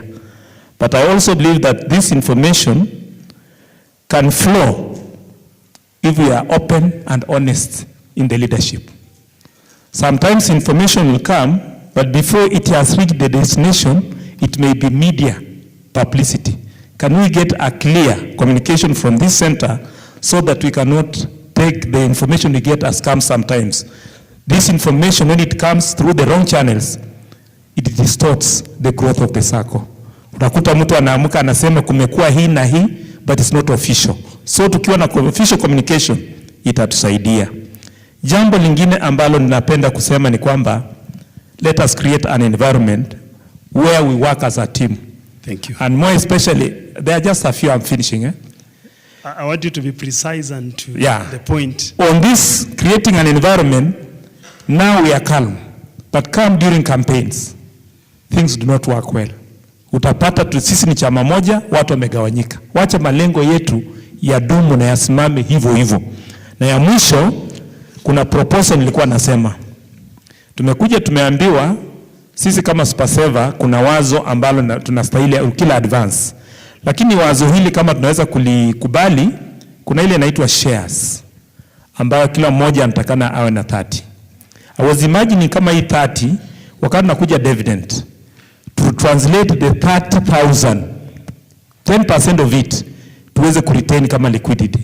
Nimechukua tu kwa mfano, nilikuwa na work on 30,000 membership, time 3,000. This would translate to 990,000. Na hiyo tukipeana kama ni mkopo, tutaweza kuzalisha pesa nyingi. Asante. Ya mwisho kabisa, wacha to practice accountability. Asante. Just tell us your name for the purpose of a record. Mimi naitwa Barasa Mtuba Geoffrey, membership number 16206 kutoka Bungoma. Asante sana. Mr. Atman, why can't you begin with that one and then I come to you, kindly. I want us to bring our concerns very precise and brief. Or protocol, sir. Your name, please, and... Let me use Kiswahili. Sawa sawa. Yeah. Tulipokuwa tunafundishwa pale hapo mbele, tuliulizwa swali moja. Songeza mic mbele kidogo kwa sababu ya echo. Tuliulizwa swali moja, ni kwa nini mishahara yetu haipitii kupitia kwa fosa. Nataka kusema hivi ni kwamba mishahara ya wengi wetu haipiti hapo kwa sababu mara nyingi kutoka hapo nyuma mshahara ulikuwa Sacco inachelewesha mshahara kuliko hizi benki zingine. That's the point number 1. Number 2, ni kwa nini watu wengi hawacha kuwa impressed kuingia katika Sacco ya Magereza? Ni kwamba kule kwa station, ninajibu kwa sababu niko pale. Communication kama vile ndugu yangu amesema haijasambazwa vizuri. Kule unakuta kwamba wale wako pale na wametoka, wanaambia wale ambao wacha ingia ama wanataka kuingia kwamba hii Sacco ni mbaya, imeosa. Ni kwa sababu gani? Anamwambia dividend, angalia inakucha kidogo kuliko Sacco nyingine iko hapo nje kama all in na hizi zingine. So hapo mnaweza angalia hiyo sehemu. Asante, utajibiwa. Number 3 ni kwamba kuna wakati ambapo unakuta kwamba kuna mambo fulani ambayo inaendelea kule kwa ofisi kuu, lakini hiyo habari haifiki Mika Magara. Mika Magala, membership number 33868. Meshak Magala. Asante sana Meshak. Mika from where? Mika Magala from where? Asante Mika. Mika, si utarudisha ripoti mzuri. Wewe vile umeona hapa Sacco imeoza ama imeoza? Siko sawa? Yaani vile umeona hapa siko sawa? Mimi si niko ndani, ningekuwa nimetoka kitambo. Asante, tumpigie Magala makofi. Asante sana. Ile information huwa nasikia. Najaribu kuitetea lakini unakuta bado kwa sababu nikitetea bado haisibiki. Asante Mika. Thank you very much. Thank you. Mr. Ali Athman. My name is Ali Athman, membership number 15217, stationed at PHQ headquarters. I think sababu kubwa sisi kuja hapa mahususi ni subject to around 200-300 people, isn't it? Yes. Membership vile imeelezwa pale ni 22,000 plus. Less 3,000, that is 21,000 plus. Hao ndo wagonjwa. Sisi wao ndo maututi, sisi ni wagonjwa kwa sababu investment yetu tukiitwa top savers na aliyokuwa na lecture hapa ni kwamba we've done nothing. I wish this person was brought when I was just 5 years old in the service. And I think that is a sentiment that every one of us here is carrying with him or her. These are the attitude change that we need to have, the mindset that we are, the Commissioner General Patron was telling us about. Sababu kubwa sisi kuitwa peke yetu na sio the larger 21,000 plus ni ili tuweze kujiuliza how do we boresha, sio mambo ya siasa ya kawaida za delegates na Magereza Sacco that we are now starting off. Tuachane na hizo, tuepukane na hizo. Let's grow. We'll never grow when we ask similar questions that it has been answered here. You've seen the figure that has been shown. There has been an increase of persons who have had savings from 5,000 to 6,000 plus. There's an increase. So we should stop from that kind of sentiments into how progressive then can we be into improving the Sacco. Always, miaka nenda miaka rudi. Hii ndio inachangia kubwa na mnaona wengine hamuoni yenu. My thinking here is one of the purposes ya sisi kuitwa hapa as top savers ni kwamba we should be thinking on how then we can be able to improve. I'm soon to be a retiree. Mwenzangu hapa ako na 2 months to go. Na mliambiwa on retirement. Na naenda na pesa kubwa. Over 2 million. Now, 1989 is when I was employed. 570 or something there. I graduated in 1990. Passing out in 1989 detail B. Another figure. That is 1,000, close to 1,500 people. How much money is that? The statistics that were shown here, there is no statistics that is proactive enough to give us details of those who are retiring, the figures of those people anticipated to be retired. So for this reason, I'm requesting that we should think of introducing retiree-focused retention products. Mimi naenda, si urongo, na wengi wetu hapa 89 tunaenda. Na tunaenda niyo chapa mingi, ni millions of money, kulingana na vile ambavyo data imeonyeshwa pale. So I'd wish that the Sacco should think about pension and investment accounts with higher interest rates and lock-in periods. Also introduce retiree fixed deposits with flexible withdrawal terms and loyalty bonuses. Example would be Golden Members Fixed Deposit, a 3 to 5 years fixed deposit scheme for retirees, offering higher interest than regular savings. Maybe such products would encourage us to maintain. Number 2, establish a voluntary retirement savings fund. This means that we'll have to create a parallel retirement fund that retains contribution from members nearing retirement, reinvesting this in long-term instruments. This can be used to generate revenue and maintain liquidity even after members retire. Number 3, diversify membership base. You've shown there the prison, government and whatever. Lakini sijaona hapo mkiweka hiyo correctional services mmesema wangapi from probation services mmerecruit, ni wangapi wamekuwa recruited? Na sisi ni mapacha. Probation services ni wangapi officers? Na there are over 2,000 members. If we recruited them into us, we'll have increased our database, contributors.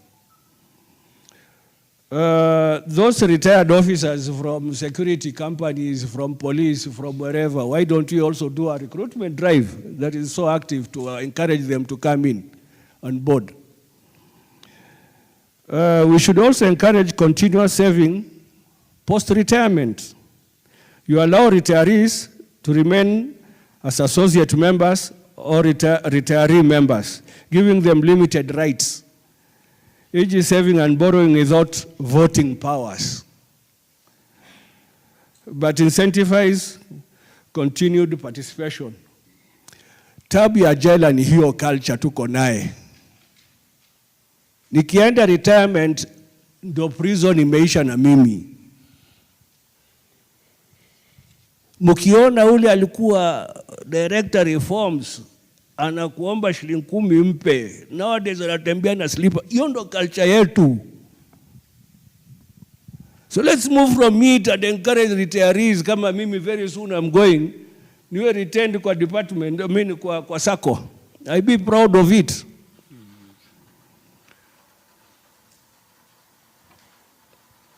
Strengthen loan portfolio and investments. So we should improve lending to active members to generate interest income. And then we increase investment in low-risk, high-yield assets, kama vile real estate, government bonds. I don't know how you people do your business. Set up income-generating projects like Magereza Sacco housing schemes. Do we have any? Commercial properties or agro-enterprises. Establish a member exit fund. Allocate a member percentage of income annually to a member exit fund or stabilization fund that cushions the Sacco from large withdrawals by top savers.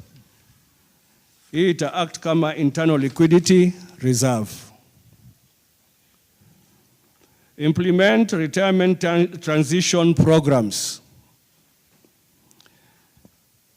Wakati nafika kama hii, this session being the first one, let it grow. So that next year we also have a database ya wale wanaenda retirement 5 years, awaiting 5 years retirement, nao pia waendelea ama 3 years. Nao pia waweze kuwa kwa search forums, so that this you'll be offering the financial literacy and investment advisory services to them and encourage them to become angel investors. The last one, or last but not least, institutional partnerships, paka tuwe tuko nazo, and then introduce policy reforms that would encourage the Magereza to amend the Sacco bylaws or policies to allow staggered withdrawals for retirees, or offer a grace period of maybe, for example, 1 to 2 years before full withdrawal. Incentivize leaving a minimum balance in the Sacco for lifetime access to services. Finally, monitor and forecast retirement trends. I repeat myself on that one. So we should be able to predict annual retirement linked to withdrawals. That was not captured here. And then plan for liquidity needs, adjust investment strategies accordingly. Maybe these are the things that are going to assist us to grow rather than having the normal daily politics that we normally have, your delegates na Magereza Sacco. Hiyo mzungumze mkiwa peke yenu. Asante sana Mr. Ali Athman. Tumpigie makofi. Thank you. Umetupa mpira kwa board. We have a challenge to do all these things. Asante. The last reaction before to part a reaction from the CEO. Karibu sana. Apatiwe mic, alafu tuambie your name na membership so that inatusaidia kwa record.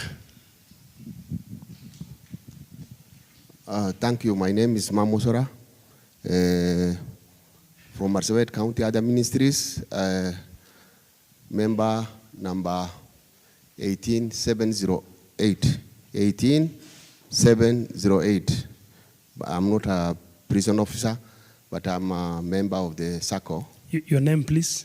Yes, my name is Mamosora. Mamodora. Mamosora. Mamosora. It's from Marsabit County Other Ministries, member number 18708. Asante to your concern. I'm just asking question. I'm not giving recommendations. But from the last presenter, last or the second to last presenter, I have seen that there are several withdrawals which are not either largely non-retirement nor maybe death. What I want to ask, given that this is prison service is a discipline force, why do you allow, why do the management, and most of them are, the management are senior officers who are here, including the commissioner, why are they allowing the withdrawal of the members? Yet the Sacco growth, the Sacco growth is dependent on the membership. Secondly, why am I saying that? You know, some of these young people who are actually withdrawing are young people. And they are, when they withdraw, they go and borrow money from the banks. And when they withdraw their membership, they actually suppress the growth of the Sacco. Why do the departments give out the permission, the service for the officers to withdraw from the Sacco? Because I've not been seeing in other Saccos, like in Kilimo and many other Saccos. Sometimes I'm even tempted to go out because most of the Saccos pay better dividends. Prison used to, Magereza used to give good evidence earlier on. Maybe before 2015, you used to give very good dividends percentage. But these days, so like some 4 years ago, it was around 4, 5. It was so discouraging until some of us were almost tempted to go out. We were actually persuaded not to go out. So I think, though I really loved the kind of lecture we are given, though it is too late. You know, I joined the membership in October 1991, almost 35 years ago, 34 years ago. But between that time and now, we have not been given such kind of lecture. Very beautiful one. In fact, such kind of lecture needs to be given to the young officers who have just joined the service, so that they start preparing themselves for retirement, not to be given when they are almost at their sunset years of retiring. So I think, though better late than never, I think start nurturing the young people the culture of saving from early life of their services. Like now we have recruits in the college. So as soon as they go out, please offer them such kind of lecture so that they start preparing themselves. Because otherwise, when these young people, when they go out of college and they get 20,000, 30,000, they waste this money with chasing young girls, indulging in drugs, and waste this money. So, but when they start saving culture, even if it is 20, 2,000, 3,000, I think it will, as time goes, it will prepare them very well. Secondly, maybe the minimum shares need to be increased so that you can also build Liquidity. You can build the Sacco. Thank you so much. Asante sana, Mr. Mamu. The lecture is not too late. Learning is a continuous process. We've begun the journey. At that juncture, maybe let us take one from this end and the other, and then the CEO to react. Karibu sana. Okay. Your name and membership. My name, membership number 23186. My name is Stephen Wajau Kaigi. Okay, kulingana na Sacco vile ilivyo, yule mtu ametuacha through death, huwa anapewa 50%, anarudishiwa zile shares za kawaida na anapewa 50%. Na je, na yule mtu tu ameretire vizuri, akaenda tu akiwa haina nguvu yake na amejaa tu za hiyo chama yote, yeye anaenda tu, hawezi kuwa anaangaliwa kitu. Ya pili, wale watu wana withdraw Magereza ambao ni active members, ambayo si kuretire ama through death, hiyo namba ni kubwa sana. Na that shows management ni lazima muaddress hii kitu, na wale watu wako education waangalie vile watafanya, kwa sababu mtu kuwithdraw some of the shares na kuwithdraw kutoka Magereza kwenda mahali ingine ni baya sana. Muangalie hapo vile mtafanya. Thank you. Asante Mr. Wanjau. Madam hapa, alafu tuchukue, alafu tutamalizia na Mr. Njoroge, alafu tutakuja tu. We want hizi zisiondoke kwa hawa wa respond. Karibu, Madam, your membership and Okay, thank you. My name is Esther Kilonzo from Nakuru. Membership number 16722. Ningetaka kuchangia kwa sababu sisi tuko at the station level. Kwa nini staff wanatoka Magereza? Kitu ya kwanza ni kwamba when they have issues, some of these issues wanaambiwa enda Nairobi ili iweze kushughulikiwa. And this person doesn't have that transport. Maybe my proposal is, kama mungekuwa at least muone vile in every region, kwa region, at least hata kama ni 2 days or 3 days, mtu wa Magereza anakuja, watu wa region wale wako huko wanaweza kwenda hapo kujibiwa maswali wale zile wako nazo.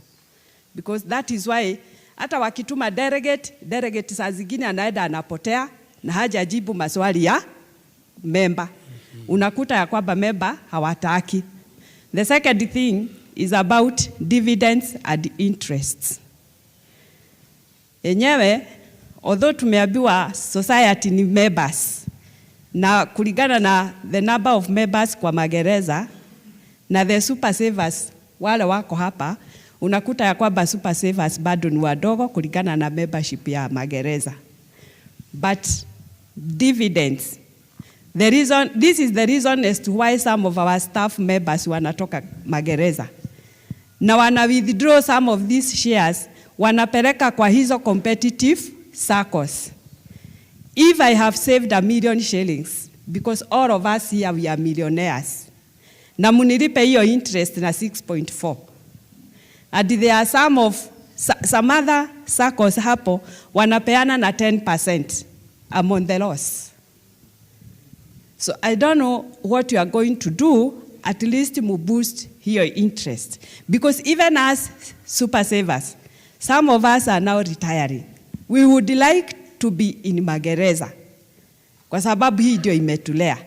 But when I go and retire with my 2 million, kwa nini niweke my 2 million, munipatie 6.4? I'll take my shares 2 million, nipeleke hata kwa fixed account nipewe na 10%. Ama nitoke kwa hii Sacco, niende kwa another Sacco, Cosmopolitan. They'll pay me at 12%. So, muangalia hapo. That is why you are losing members. And that is why some of retirees, hata retirees wengi, wangetaka kuremain katika Magereza. Nimesikia ya kwamba muko na products ambazo munaleta kwa retirees. Wale ambao tunaenda retire. Please consider those people. Some of them hawataki hizo pesa kwenda nazo. Because some of them hawana any other income. But if I can invest my 2 million, niwe ninapata dividend ya 300,000, I can be able to kutoa kidogo ini sustain 1 year. Ama niaje members? Yes. So, muangalie the products and mulete services closer to the people. Thank you. Thank you, Madam Esther. The last one tupate direct hapa, alafu tunakuja tu. Then tupate reactions hizi zitoroke. Thank you. My name is Peter Joroge, member number 13678. Ninashukuru sana kusikia kwamba munasema munapaga mambo ya retirees, na hiyo mambo ya kupaga inaweza kuendelea forever. In 2 months time I'll be retiring, and I have not been convinced why I should leave my money with Magereza Sacco, because other than kupanga, wakati ambapo presentations zilikuwa zinafanywa hapa ni ya kwamba representation is by delegations, by delegates. Sijasikia hapa ikitajwa delegate wa retired officers.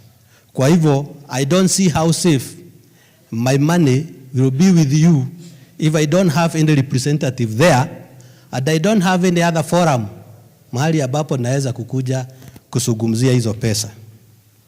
Ya pili ni ya kwamba loans, they are usually pegged on salary. And since I was employed in 1987, actually I took my loan, my first loan in 1989, na tangu wakati huo hakuna wakati nimekaa bila loan. But it seems that Magereza does not recognize the investments ambazo tunafanya wakati mnatupatia those loans. We have invested, like for example for me, I have invested to a tune whereby my investments now have a turnover of close to 50 million. Yet the other day when I came there asking for a loan of 3 million, niliambiwa ya kwamba you are almost retiring. So what we can give you is only 800,000. Do you know what I did? I went to another Sacco. I registered. Within 6 months, I had saved 1 million, and they gave me comfortably 3 million. I have repaid that loan, and I'm now servicing another one from that Sacco of 5 million, which I could not get from my mother Sacco. My proposal is this, because for us we are exiting, you may not have something to save. You may not save us, kwa sababu we have made a decision ya kwamba we are withdrawing our money. But for those products ambao mnasema ya kwamba mnakuja nazo za retirees, so please communicate them before these people leave. Yeah? I know hawa watu ambao tunaita top savers hapa ambao wako hapa, in the next 5 years you will not be having them, most of them, because by the time you save $1 million plus, you must have stayed long enough in the Sacco ndio usave pesa hizo. And I'm worried that if you do not communicate to these people now what you think about them when they retire, then you lose them. I don't think that you have an issue ya kusema ya kwamba uko na super savers. Finally, ni ya kwamba, just as Esther has said, I will not take my 2 million niende nikaweke chini ya pilo. Most likely I will take it to another Sacco, or even to market, or even to any other form of saving. So you need Saidia another mic.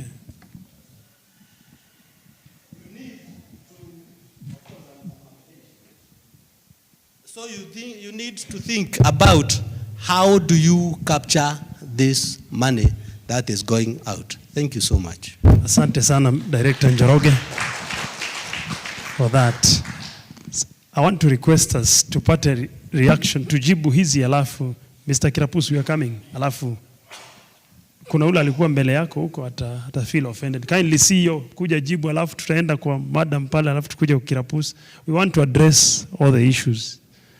But Mr. Njoroge, we want to request you to be convinced. Dr. Gashara alituambia we want to convince you to be convinced kindly.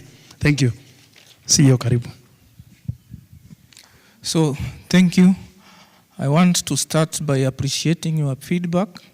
In fact, it's a suggestion on the solutions that we can come up with so that we can serve you better and improve our services.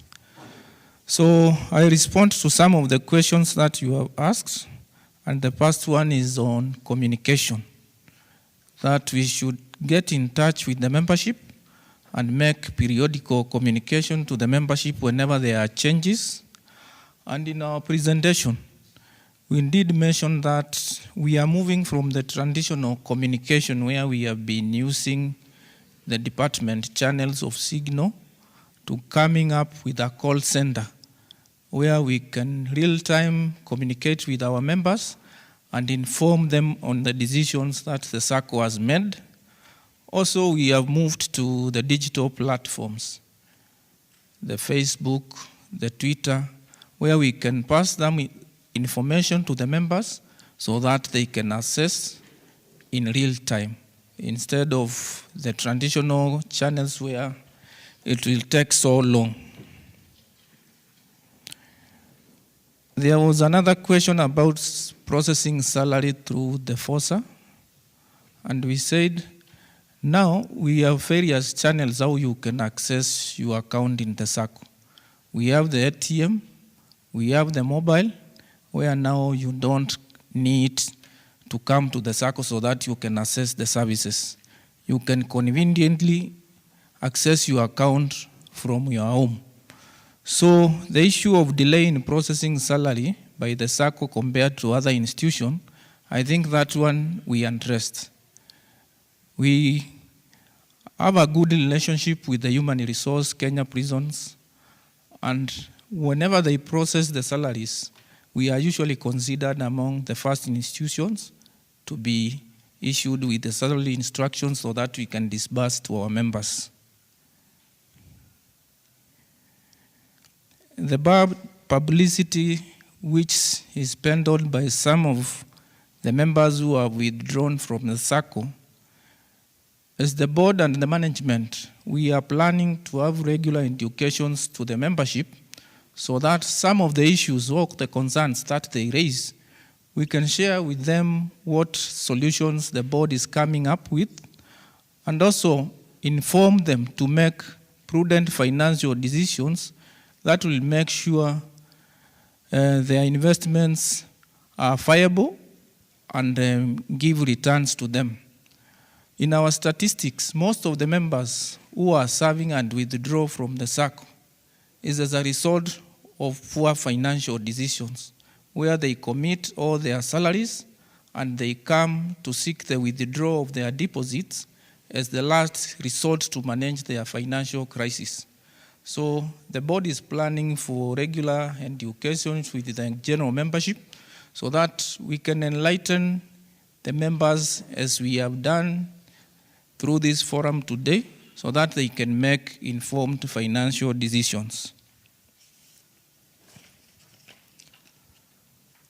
About paying competitive dividend rates and interest, as we have been engaging throughout today, it was about how we can support the Sacco to grow its business.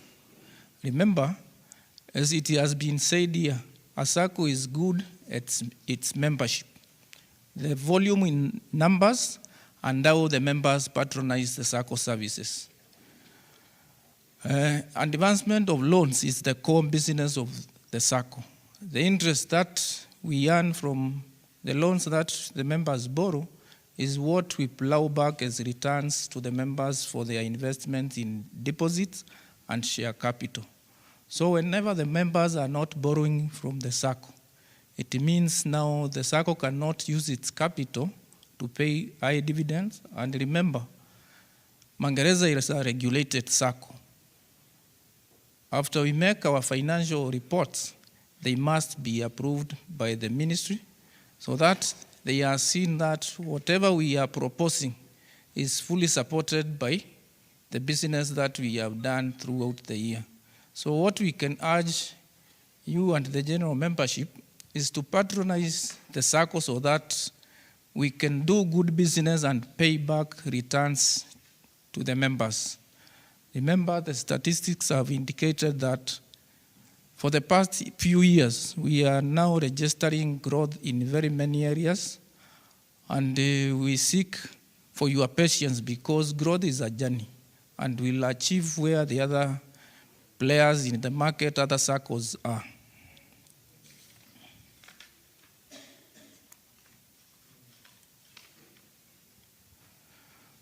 There was a proposal to pay retiring members from the Sacco a token from the MBF. Why we have not been able to do this is because MBF operates on the principles of the insurance, where probability is the key to determining now your risk, because it's like a risk fund.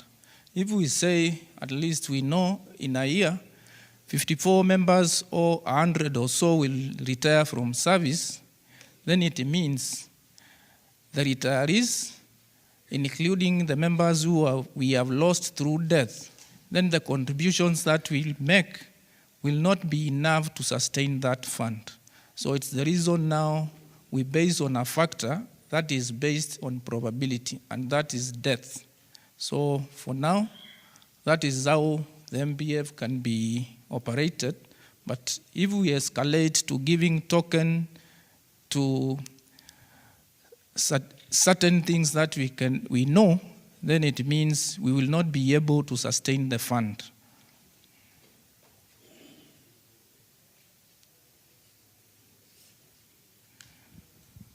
So there was a proposal to have representation in the delegate system for the retired members.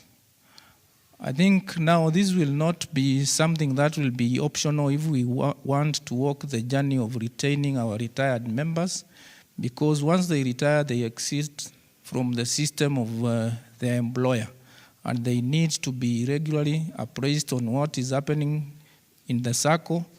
And for them to have that trust, they need to be given an opportunity to be represented. So I think the board will sit and evaluate that as we come up with the product for the retirees, so that now as the product is launched, also their representation is considered.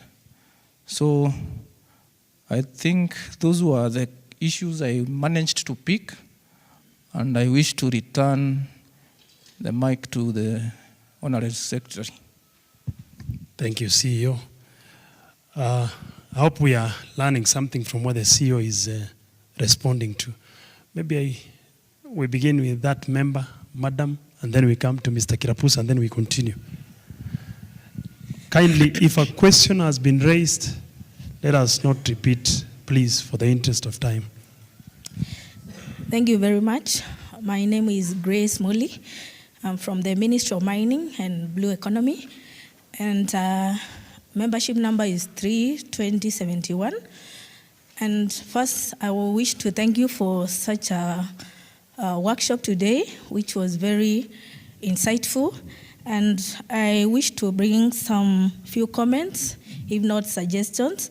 And as we have seen from the presenters, we have the products for Magereza Sacco. And my point is, how do we improve on publicity in terms of the media so that these products can reach out to a wide range of people in various places, so that they can know what Magereza Sacco is all about, what are we doing. If it's a slide on the media, on the television, what can people learn from Magereza? These are the products that we have, so that we can stand a better place in the competitive world.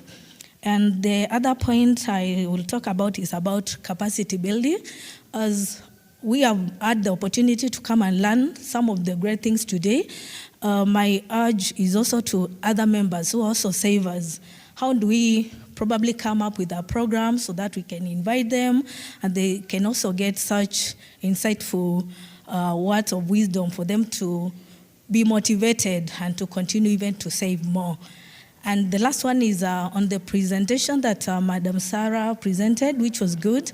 There is a slide on performance, whereby it was about how far have we gone, we have achieved, we are more than what is required, and there's a point that the one that we were below.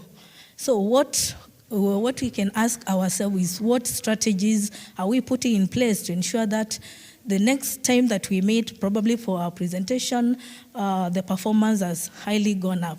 Thank you so much. Asante, Madam Grace, for those suggestions. Mr. Kirapus, your name and membership number, sir. Yes, thank you very much. My name is Julius Kirapus, membership number 18450. Yangu ni machache.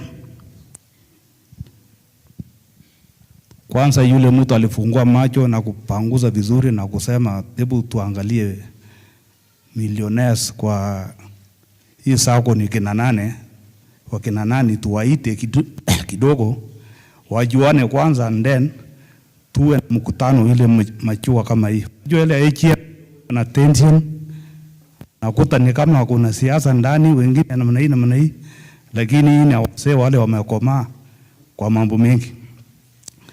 Na unajua mambo ya pesa si ya kuchezewa, ni watu wanasikiza na masikio yote mbili, ile ya nini ngine inapita pande hii.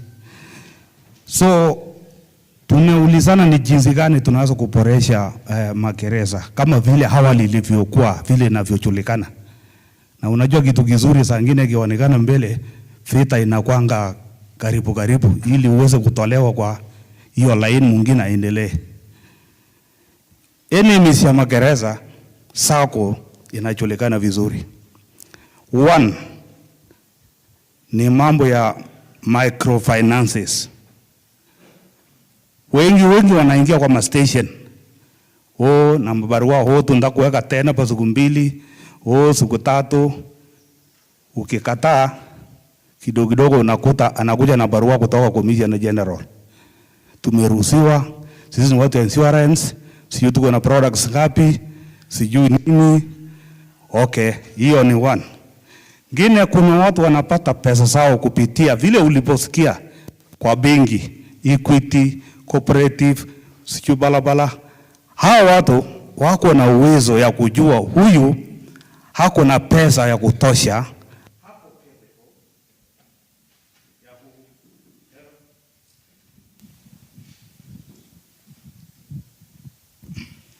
Hello. Wako na wanaperuse accounts za watu. Wengine wanaibia watu kwa njia za scam hivyo, na wengine wanaendea huyo mtu kwa kumpikia simu. Wewe Julius Kirapus, wewe hapa ni wewe ni member yetu hapa cooperative sijui wapi. Na si naona huko na pesa nini mzuri, si uchukue loan. Anazidi kukumbusha tu, wewe unatosha loan hata ya mwezi 6, hata top up. Hakuna mtu Magereza anapigianga watu. Iko mtu kweli ya kusema mimi naona unatosha loan? Iko? Hakuna. Sasa hapo mnaangukia hapo. Alafu sasa kama mnataka tufaulu, muendee hao watu ambao wanapitisha pesa zao. Moja ni mimi napitisha Equity na kule kwingine, warudi mwanzo wapitishe forsa yetu, ndio mumane, yani containment in safe condition. Ile kazi yetu mnajua, tu contain hao watu kwanza ndio muendelee ku manage from there. Otherwise is microfinances, sijui insurance itaumusa watu. Na tena hawa watu wanatumia lugha tofauti, wanakuja in this form. Wale watu wasichana wadogo sijui wako katika marketing, hao ndio wanatumika, wanaingia mpaka kwa nyumba. Unaona? Mwishowe unakuta mtu analeta form, unisaini hapa afande, sijui shamba imepatikana nyumbani sijui plot, na kumbe sasa tena ukikataa anakuonea, ana hii mkubwa hii sijui nini. Unaona sasa katika hiyo hali inakuwa vigumu sisi kuweza kucontrol on the ground. Mwanzie juu. Thank you. Kujeni kwa station, mimi napatia hii list ya wale mnataka, ongea nao one by one, warudi kwa forsa, mtaweza kumanage kutoka hapo. Ya mwisho, leo tumekuja hapa for the first time I think. mnasema sisi ni millionaires, watu 300 sijui 200. Sasa next year mtaendeleaje? Ni hivi ama mtaweka makapo juu 1 point something ama mnarudi chini kidogo? Kwa sababu naye tukifuruta juu sana, wale wako nyuma watakuwa demoralized. Maoni yangu kama ingewezekana, mngekata mara 2. Kuna wale super savers ya 500 paka karibu 1 million wakuje siku yao, mupea moral waongeze pesa. Hao wengine top savers kama hawa waku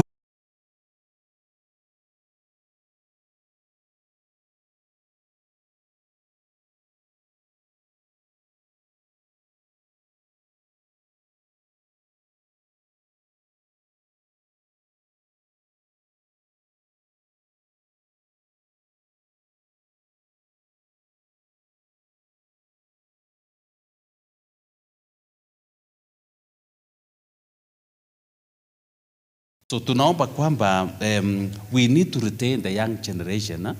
As much as we are fighting to say that we are dealing with those people who are retiring, those officers who are about to retire. Let me say this. The Sacco is about the young generation because the going concern of the Sacco is about the young generation.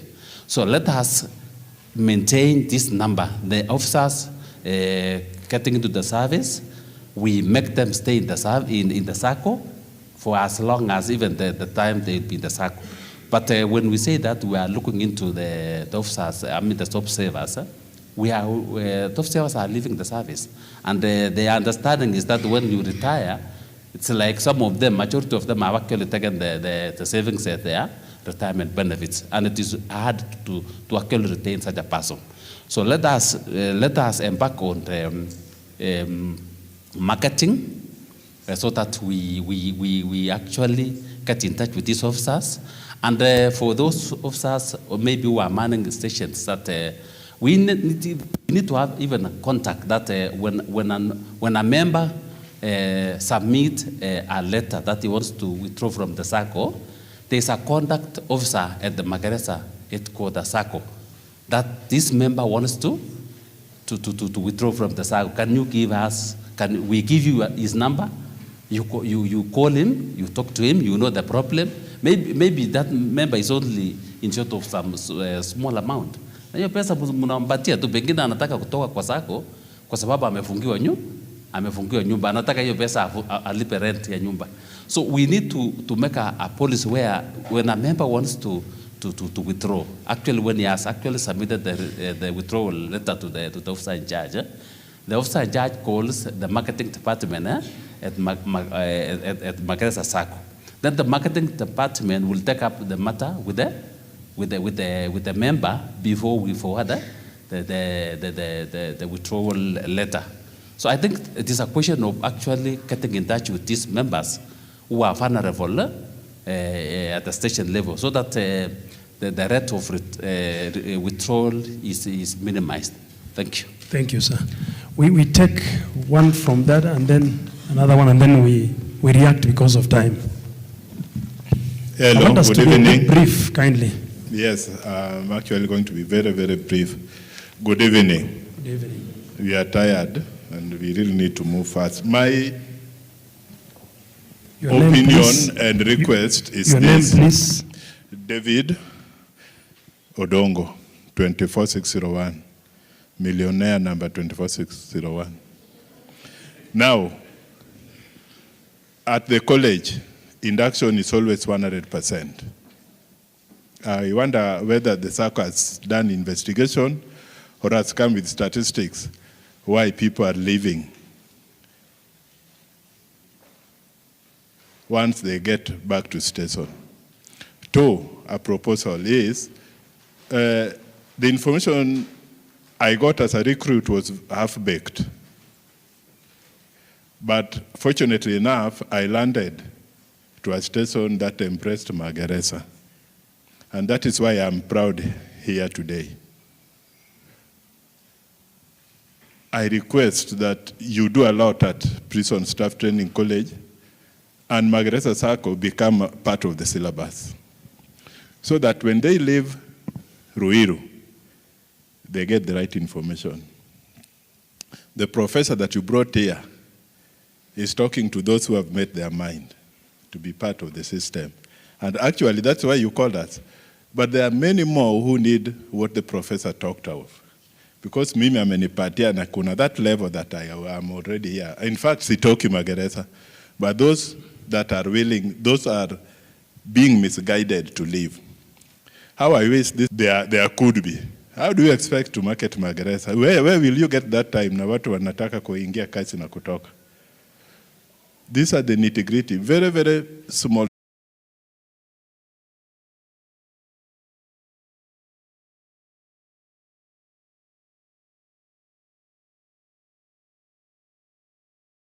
Hiyo maneno. Mr. Kirapus, and we really appreciate this concern regarding the microfinances. And I want to merge this with the main concern that we are all asking ourselves, that why are our members leaving this organization? Actually, and the CEO has just clarified, and I want to reiterate, most of our members, in our exit conversations that we have with these members that who have left the organization, most of them, around 90%, as the data suggests, 90% of them, they are financially incapacitated, totally incapacitated. We find members with very strange cases. A member anakuja kwa Sacco, payslip an only 1,000 shillings, or even 2,000, or even maybe 8,000 kwa payslip, but the real cash yenye anapata take home, it's totally nil, and actually negative. Unapata account ilienda in debit, iko negative.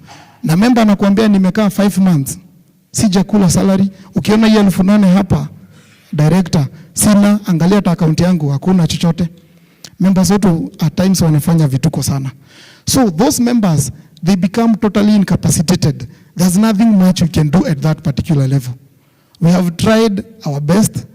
Kuna wale hata wanakuja wanasema wanataka sijui part of shares, such kind of likes. Ukienda kwa Facebook utapata watu wakimislead wengine ya kwamba ukiwa na shida unaweza uzia mtu shares, unaweza uzia mtu deposit akupe pesa. Don't try that because hakuna anything of sort.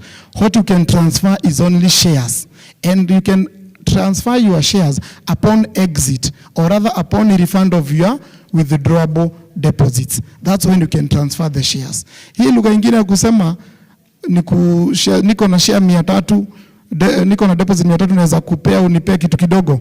Totally hakuna kitu kama hiyo. Na kama ingelikuwa kunafaa kuwa na formal agreement in terms of form yenye inafaa kujazwa kama venye tunafanyanga kwa shares. So these members tusaidiane, maanake tumesema we are here on a beginning journey, or rather beginning a new journey. Most of them, and I want to assure you, most of them, they are totally incapacitated. Hakunanga kitu kubwa tunaweza fanya. Watu wanatuletea mpaka bill za mochari.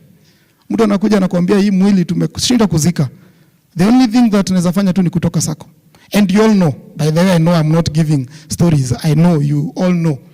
And that is a key issue yenye tumekuwa nayo. Now, as the board and the management, we have come to you and we are still pleading with you. And may this message really sink even to that member who is following us, maybe live, or whoever member mwenye atapata this information, that we are very honorable people to our dear members. We are paying those microfinances. We are paying them for you to totally resuscitate you, resuscitate this member. Ukipata huyu member Afande Kirapusa, and I know you do this. Hata ukiwa Shimo one time tuliongea, I know you do this, na members tusaidiane. Ukipata hata ofisa mwenye mnafanya naye kazi pale, of course a member, na uone kuna mashida anapitia, encourage him or her, atafute statements. That is the first step. Atafute statements za the lender wenye ako nao, mostly those microfinances. Atafute tu, asichoke, atafute tu hizo statements.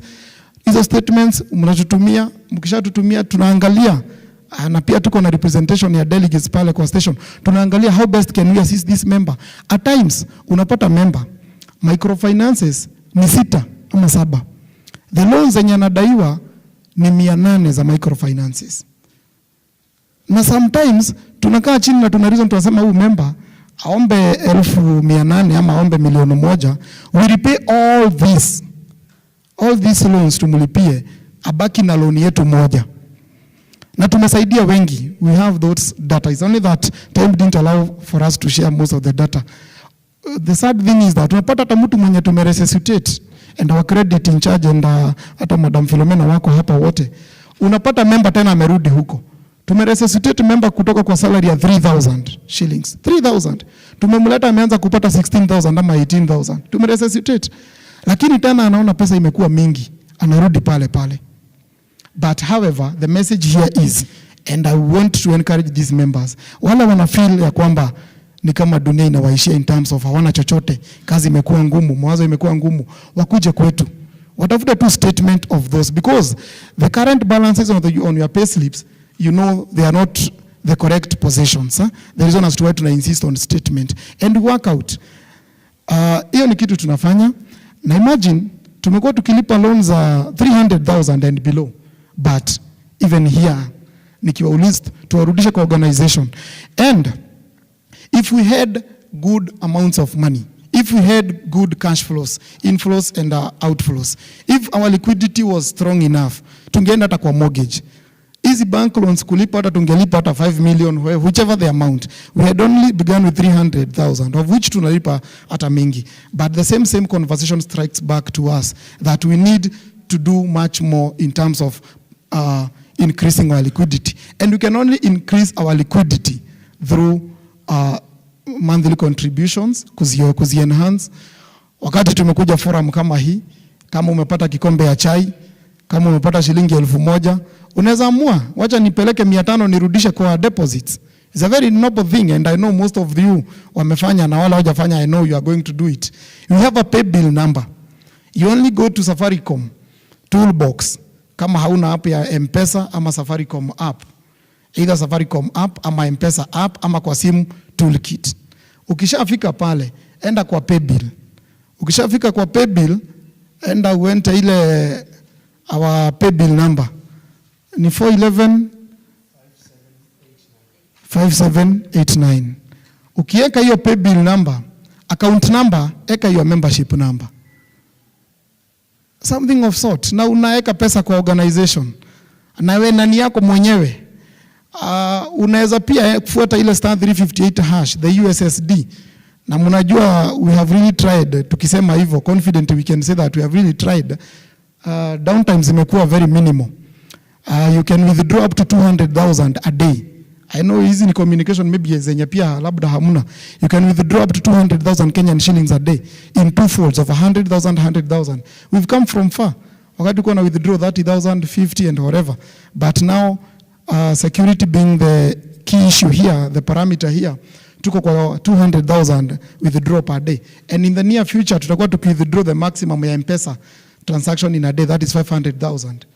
Because also we are limiting the access of the FOSA branches, because we believe that we are in a digital environment, and even as we digitalize our system, we must also digitize the same systems. Our pay bill number ni 411-5789. Nataka kurudia because as we shall be going back to our offices, nitaconfirm ni wangapi walijaribu kuweka hata shilingi 200, of which najua tutafanya. On the issue of the retirees, it has been projected there. On the issue of the retirees, we cannot agree more than what you've suggested, Mr. Njoroge. We cannot agree less. And because we are honorable people, nataka kupeana mfano na something that we recently did regarding other ministries. Other ministries, members, all along, they didn't have the right to have to vie for positions in the board. They didn't have, as per the bylaws, they didn't have all along, all those years. But recently, we amended the bylaws.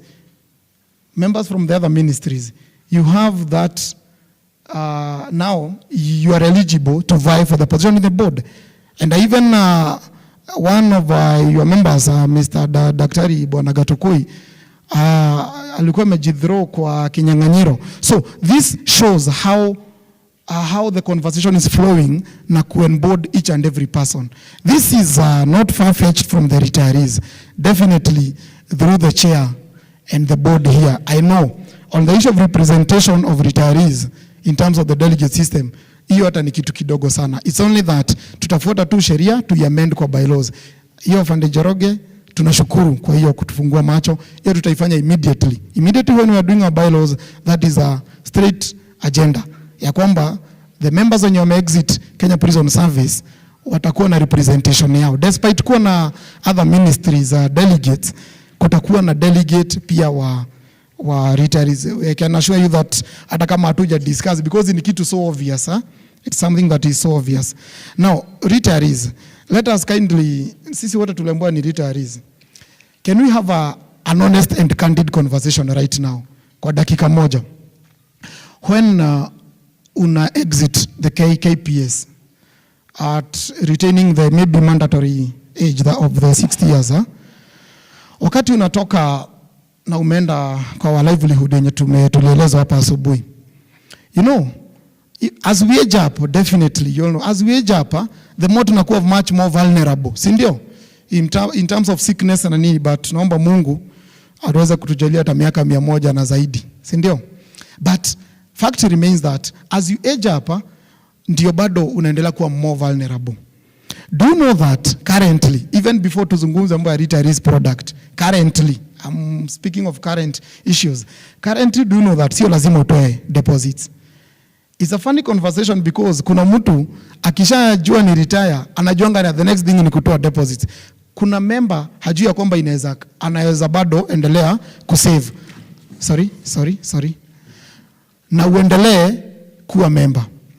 Currently, wakati una exit kwa prison service, hata usipokuja kwetu kusema unakuandika barua withdraw, we cannot process. We don't have that consent. Na we don't want to encourage you kutoka. Currently ukitoka maybe tuseme niko na 3 million for instance, useme uko na 3 million. You just write a letter na useme ya kwamba mimi naomba hata ni withdraw hata 500,000 nibakisha 2.5. Tutakuprocess hiyo 500,000 without charges. Hello? Without charges. Hakuna ati kukuambia tumekata 10%, 15%, no. Without charges na pesa yako inabaki intact. The charges zenye zita apply ni hiyo kidogo 100.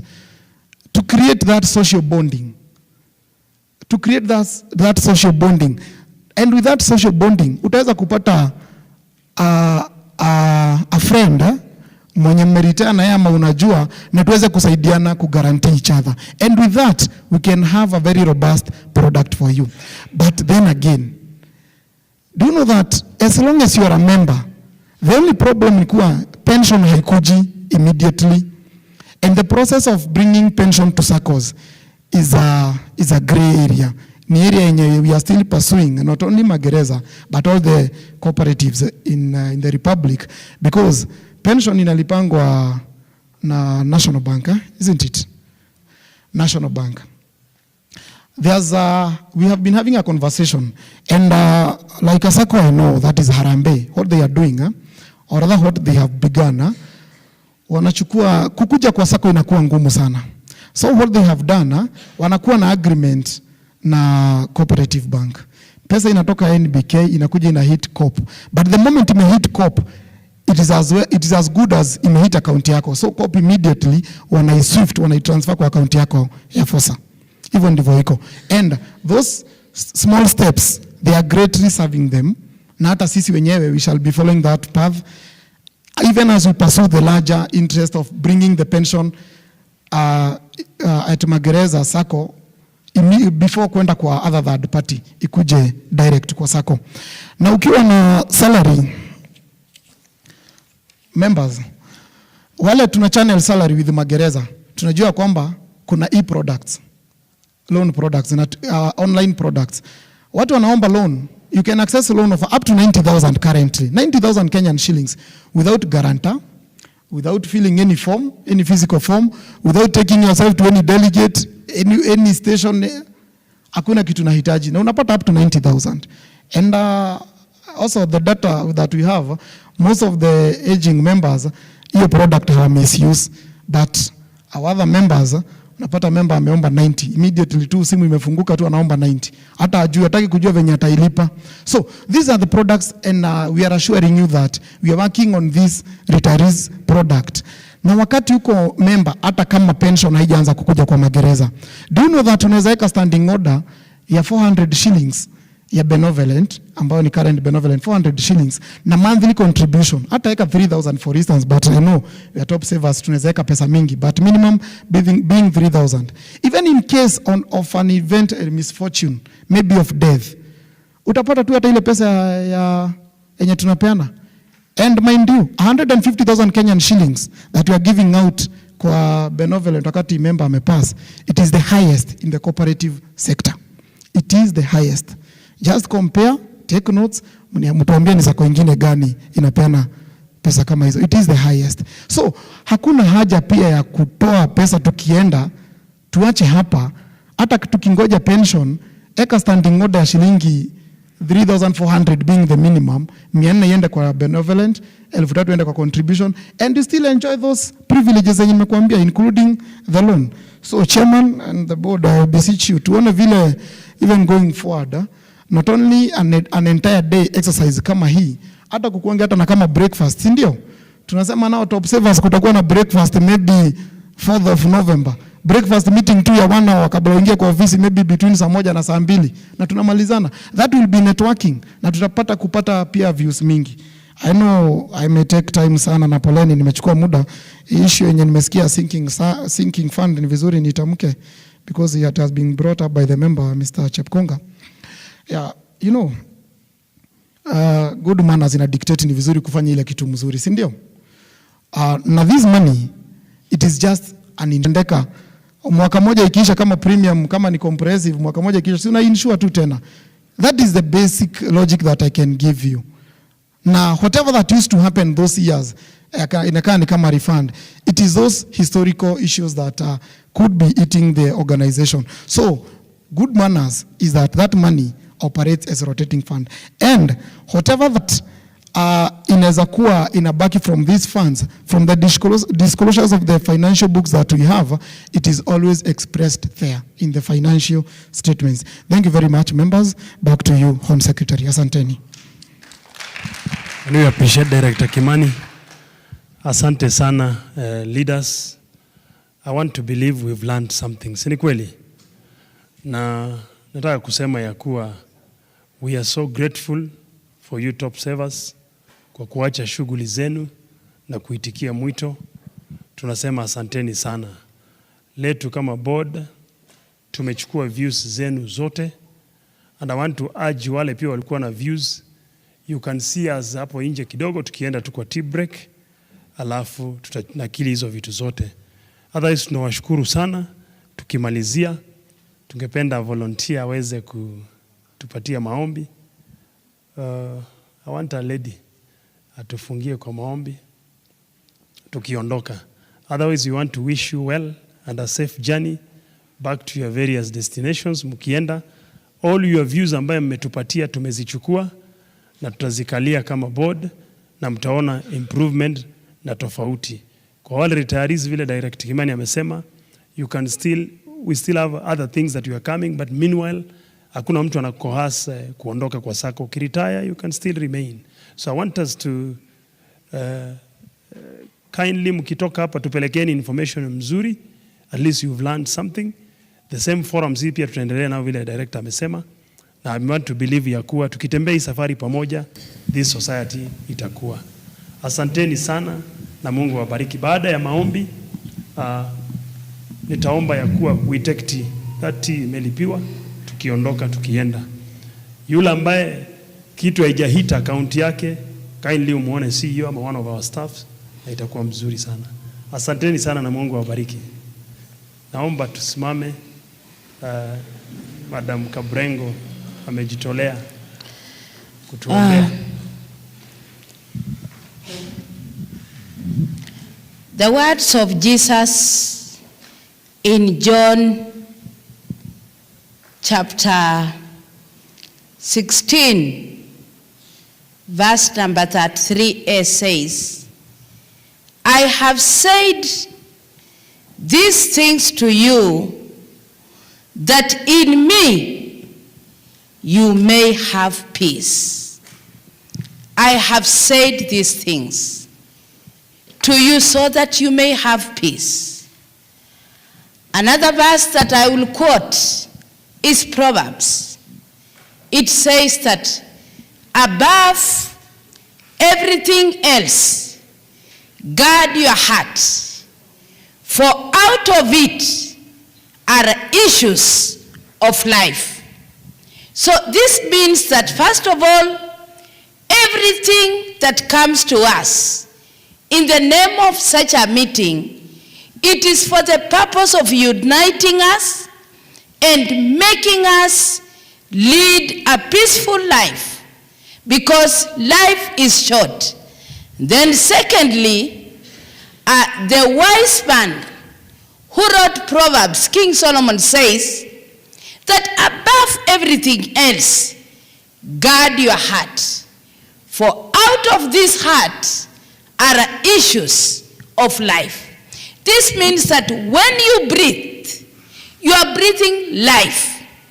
Everything that you keep in the inside of you, let it be a produce, a product that will give life to someone else, starting from yourself, going to the family, going to the entire world. Let's embrace peace, which surpasses all human understanding. And therefore, King of Kings and Lord of Lords, we are very grateful that we have been found worthy to have been chosen to attend this ever-first meeting that has ever been had in Magereza Sacco. Master, this is a beginning of good things, and we believe the word says that whatever you begin, in fact it says, we are confident of this, that he who began this good work shall accomplish. And therefore, we are getting you start with us. We have tried our level best, and maybe we come to an end. But through your grace, Lord, so shall it be that we shall move from this place to the next. How I pray that Abrahamic blessings shall be upon each one of us. Whatever we have also received, we are not going to take it for granted, because we may have wished to have more. But again, we give thanks because of this which has been done. It is a beginning of good things. Master, in Jesus' name, may you disperse each one of us with your love. Let your hope dwell in our hearts, that God, in every plan that we wish to take, it shall be well. There are those who have said that they are retiring. The Bible says that all is well that ends well. We are not taking it for granted. Someone who has worked over 30 years, that 5 years, and now closing down. Others have closed. Master, we don't take it for granted. Our prayer is that, Lord, utatufikisha pale, kwa sababu hapo mwisho kuna mazuri, pale mwisho kuna baraka, pale mwisho kuna kuonja the other phase of life. For you have created us with different extraordinary abilities. Master, another thing that we shall not forget is that may you make us ambassadors. As we leave this place, let's talk about this circle. Let's encourage others to come and be where we are, because it has not been easy. We receive the grace of contributing more. We receive the grace of taking care of that which you have given unto us. Each family that is represented here is blessed. Heavenly Father, may you disperse us with our love. As we pray for the management, that Master, they shall continue growing in wisdom, in stature, as they carry the vision of Magereza Sacco. And they always say that tuas pamoja tunasitawi. Mungu wetu na Baba yetu, tusaidie tukaweze kustawi pamoja. Na ujumbe huu Mungu ambao tumepokea, uwe pamoja nasi. Hatuwezi kusahau our patron alipoondoka mapema, maneno yale alituambia. Yeye kama baba yetu Mungu, yeye kwanza anakaa kijana mdogo, lakini umempatia hekima mtakatifu. Tunamuombea baraka kutoka kwako na jamii yake, na idara yote ya magereza ibarikiwe na wewe Mungu, kwa jina la Baba. Kashushe nyavu zenu.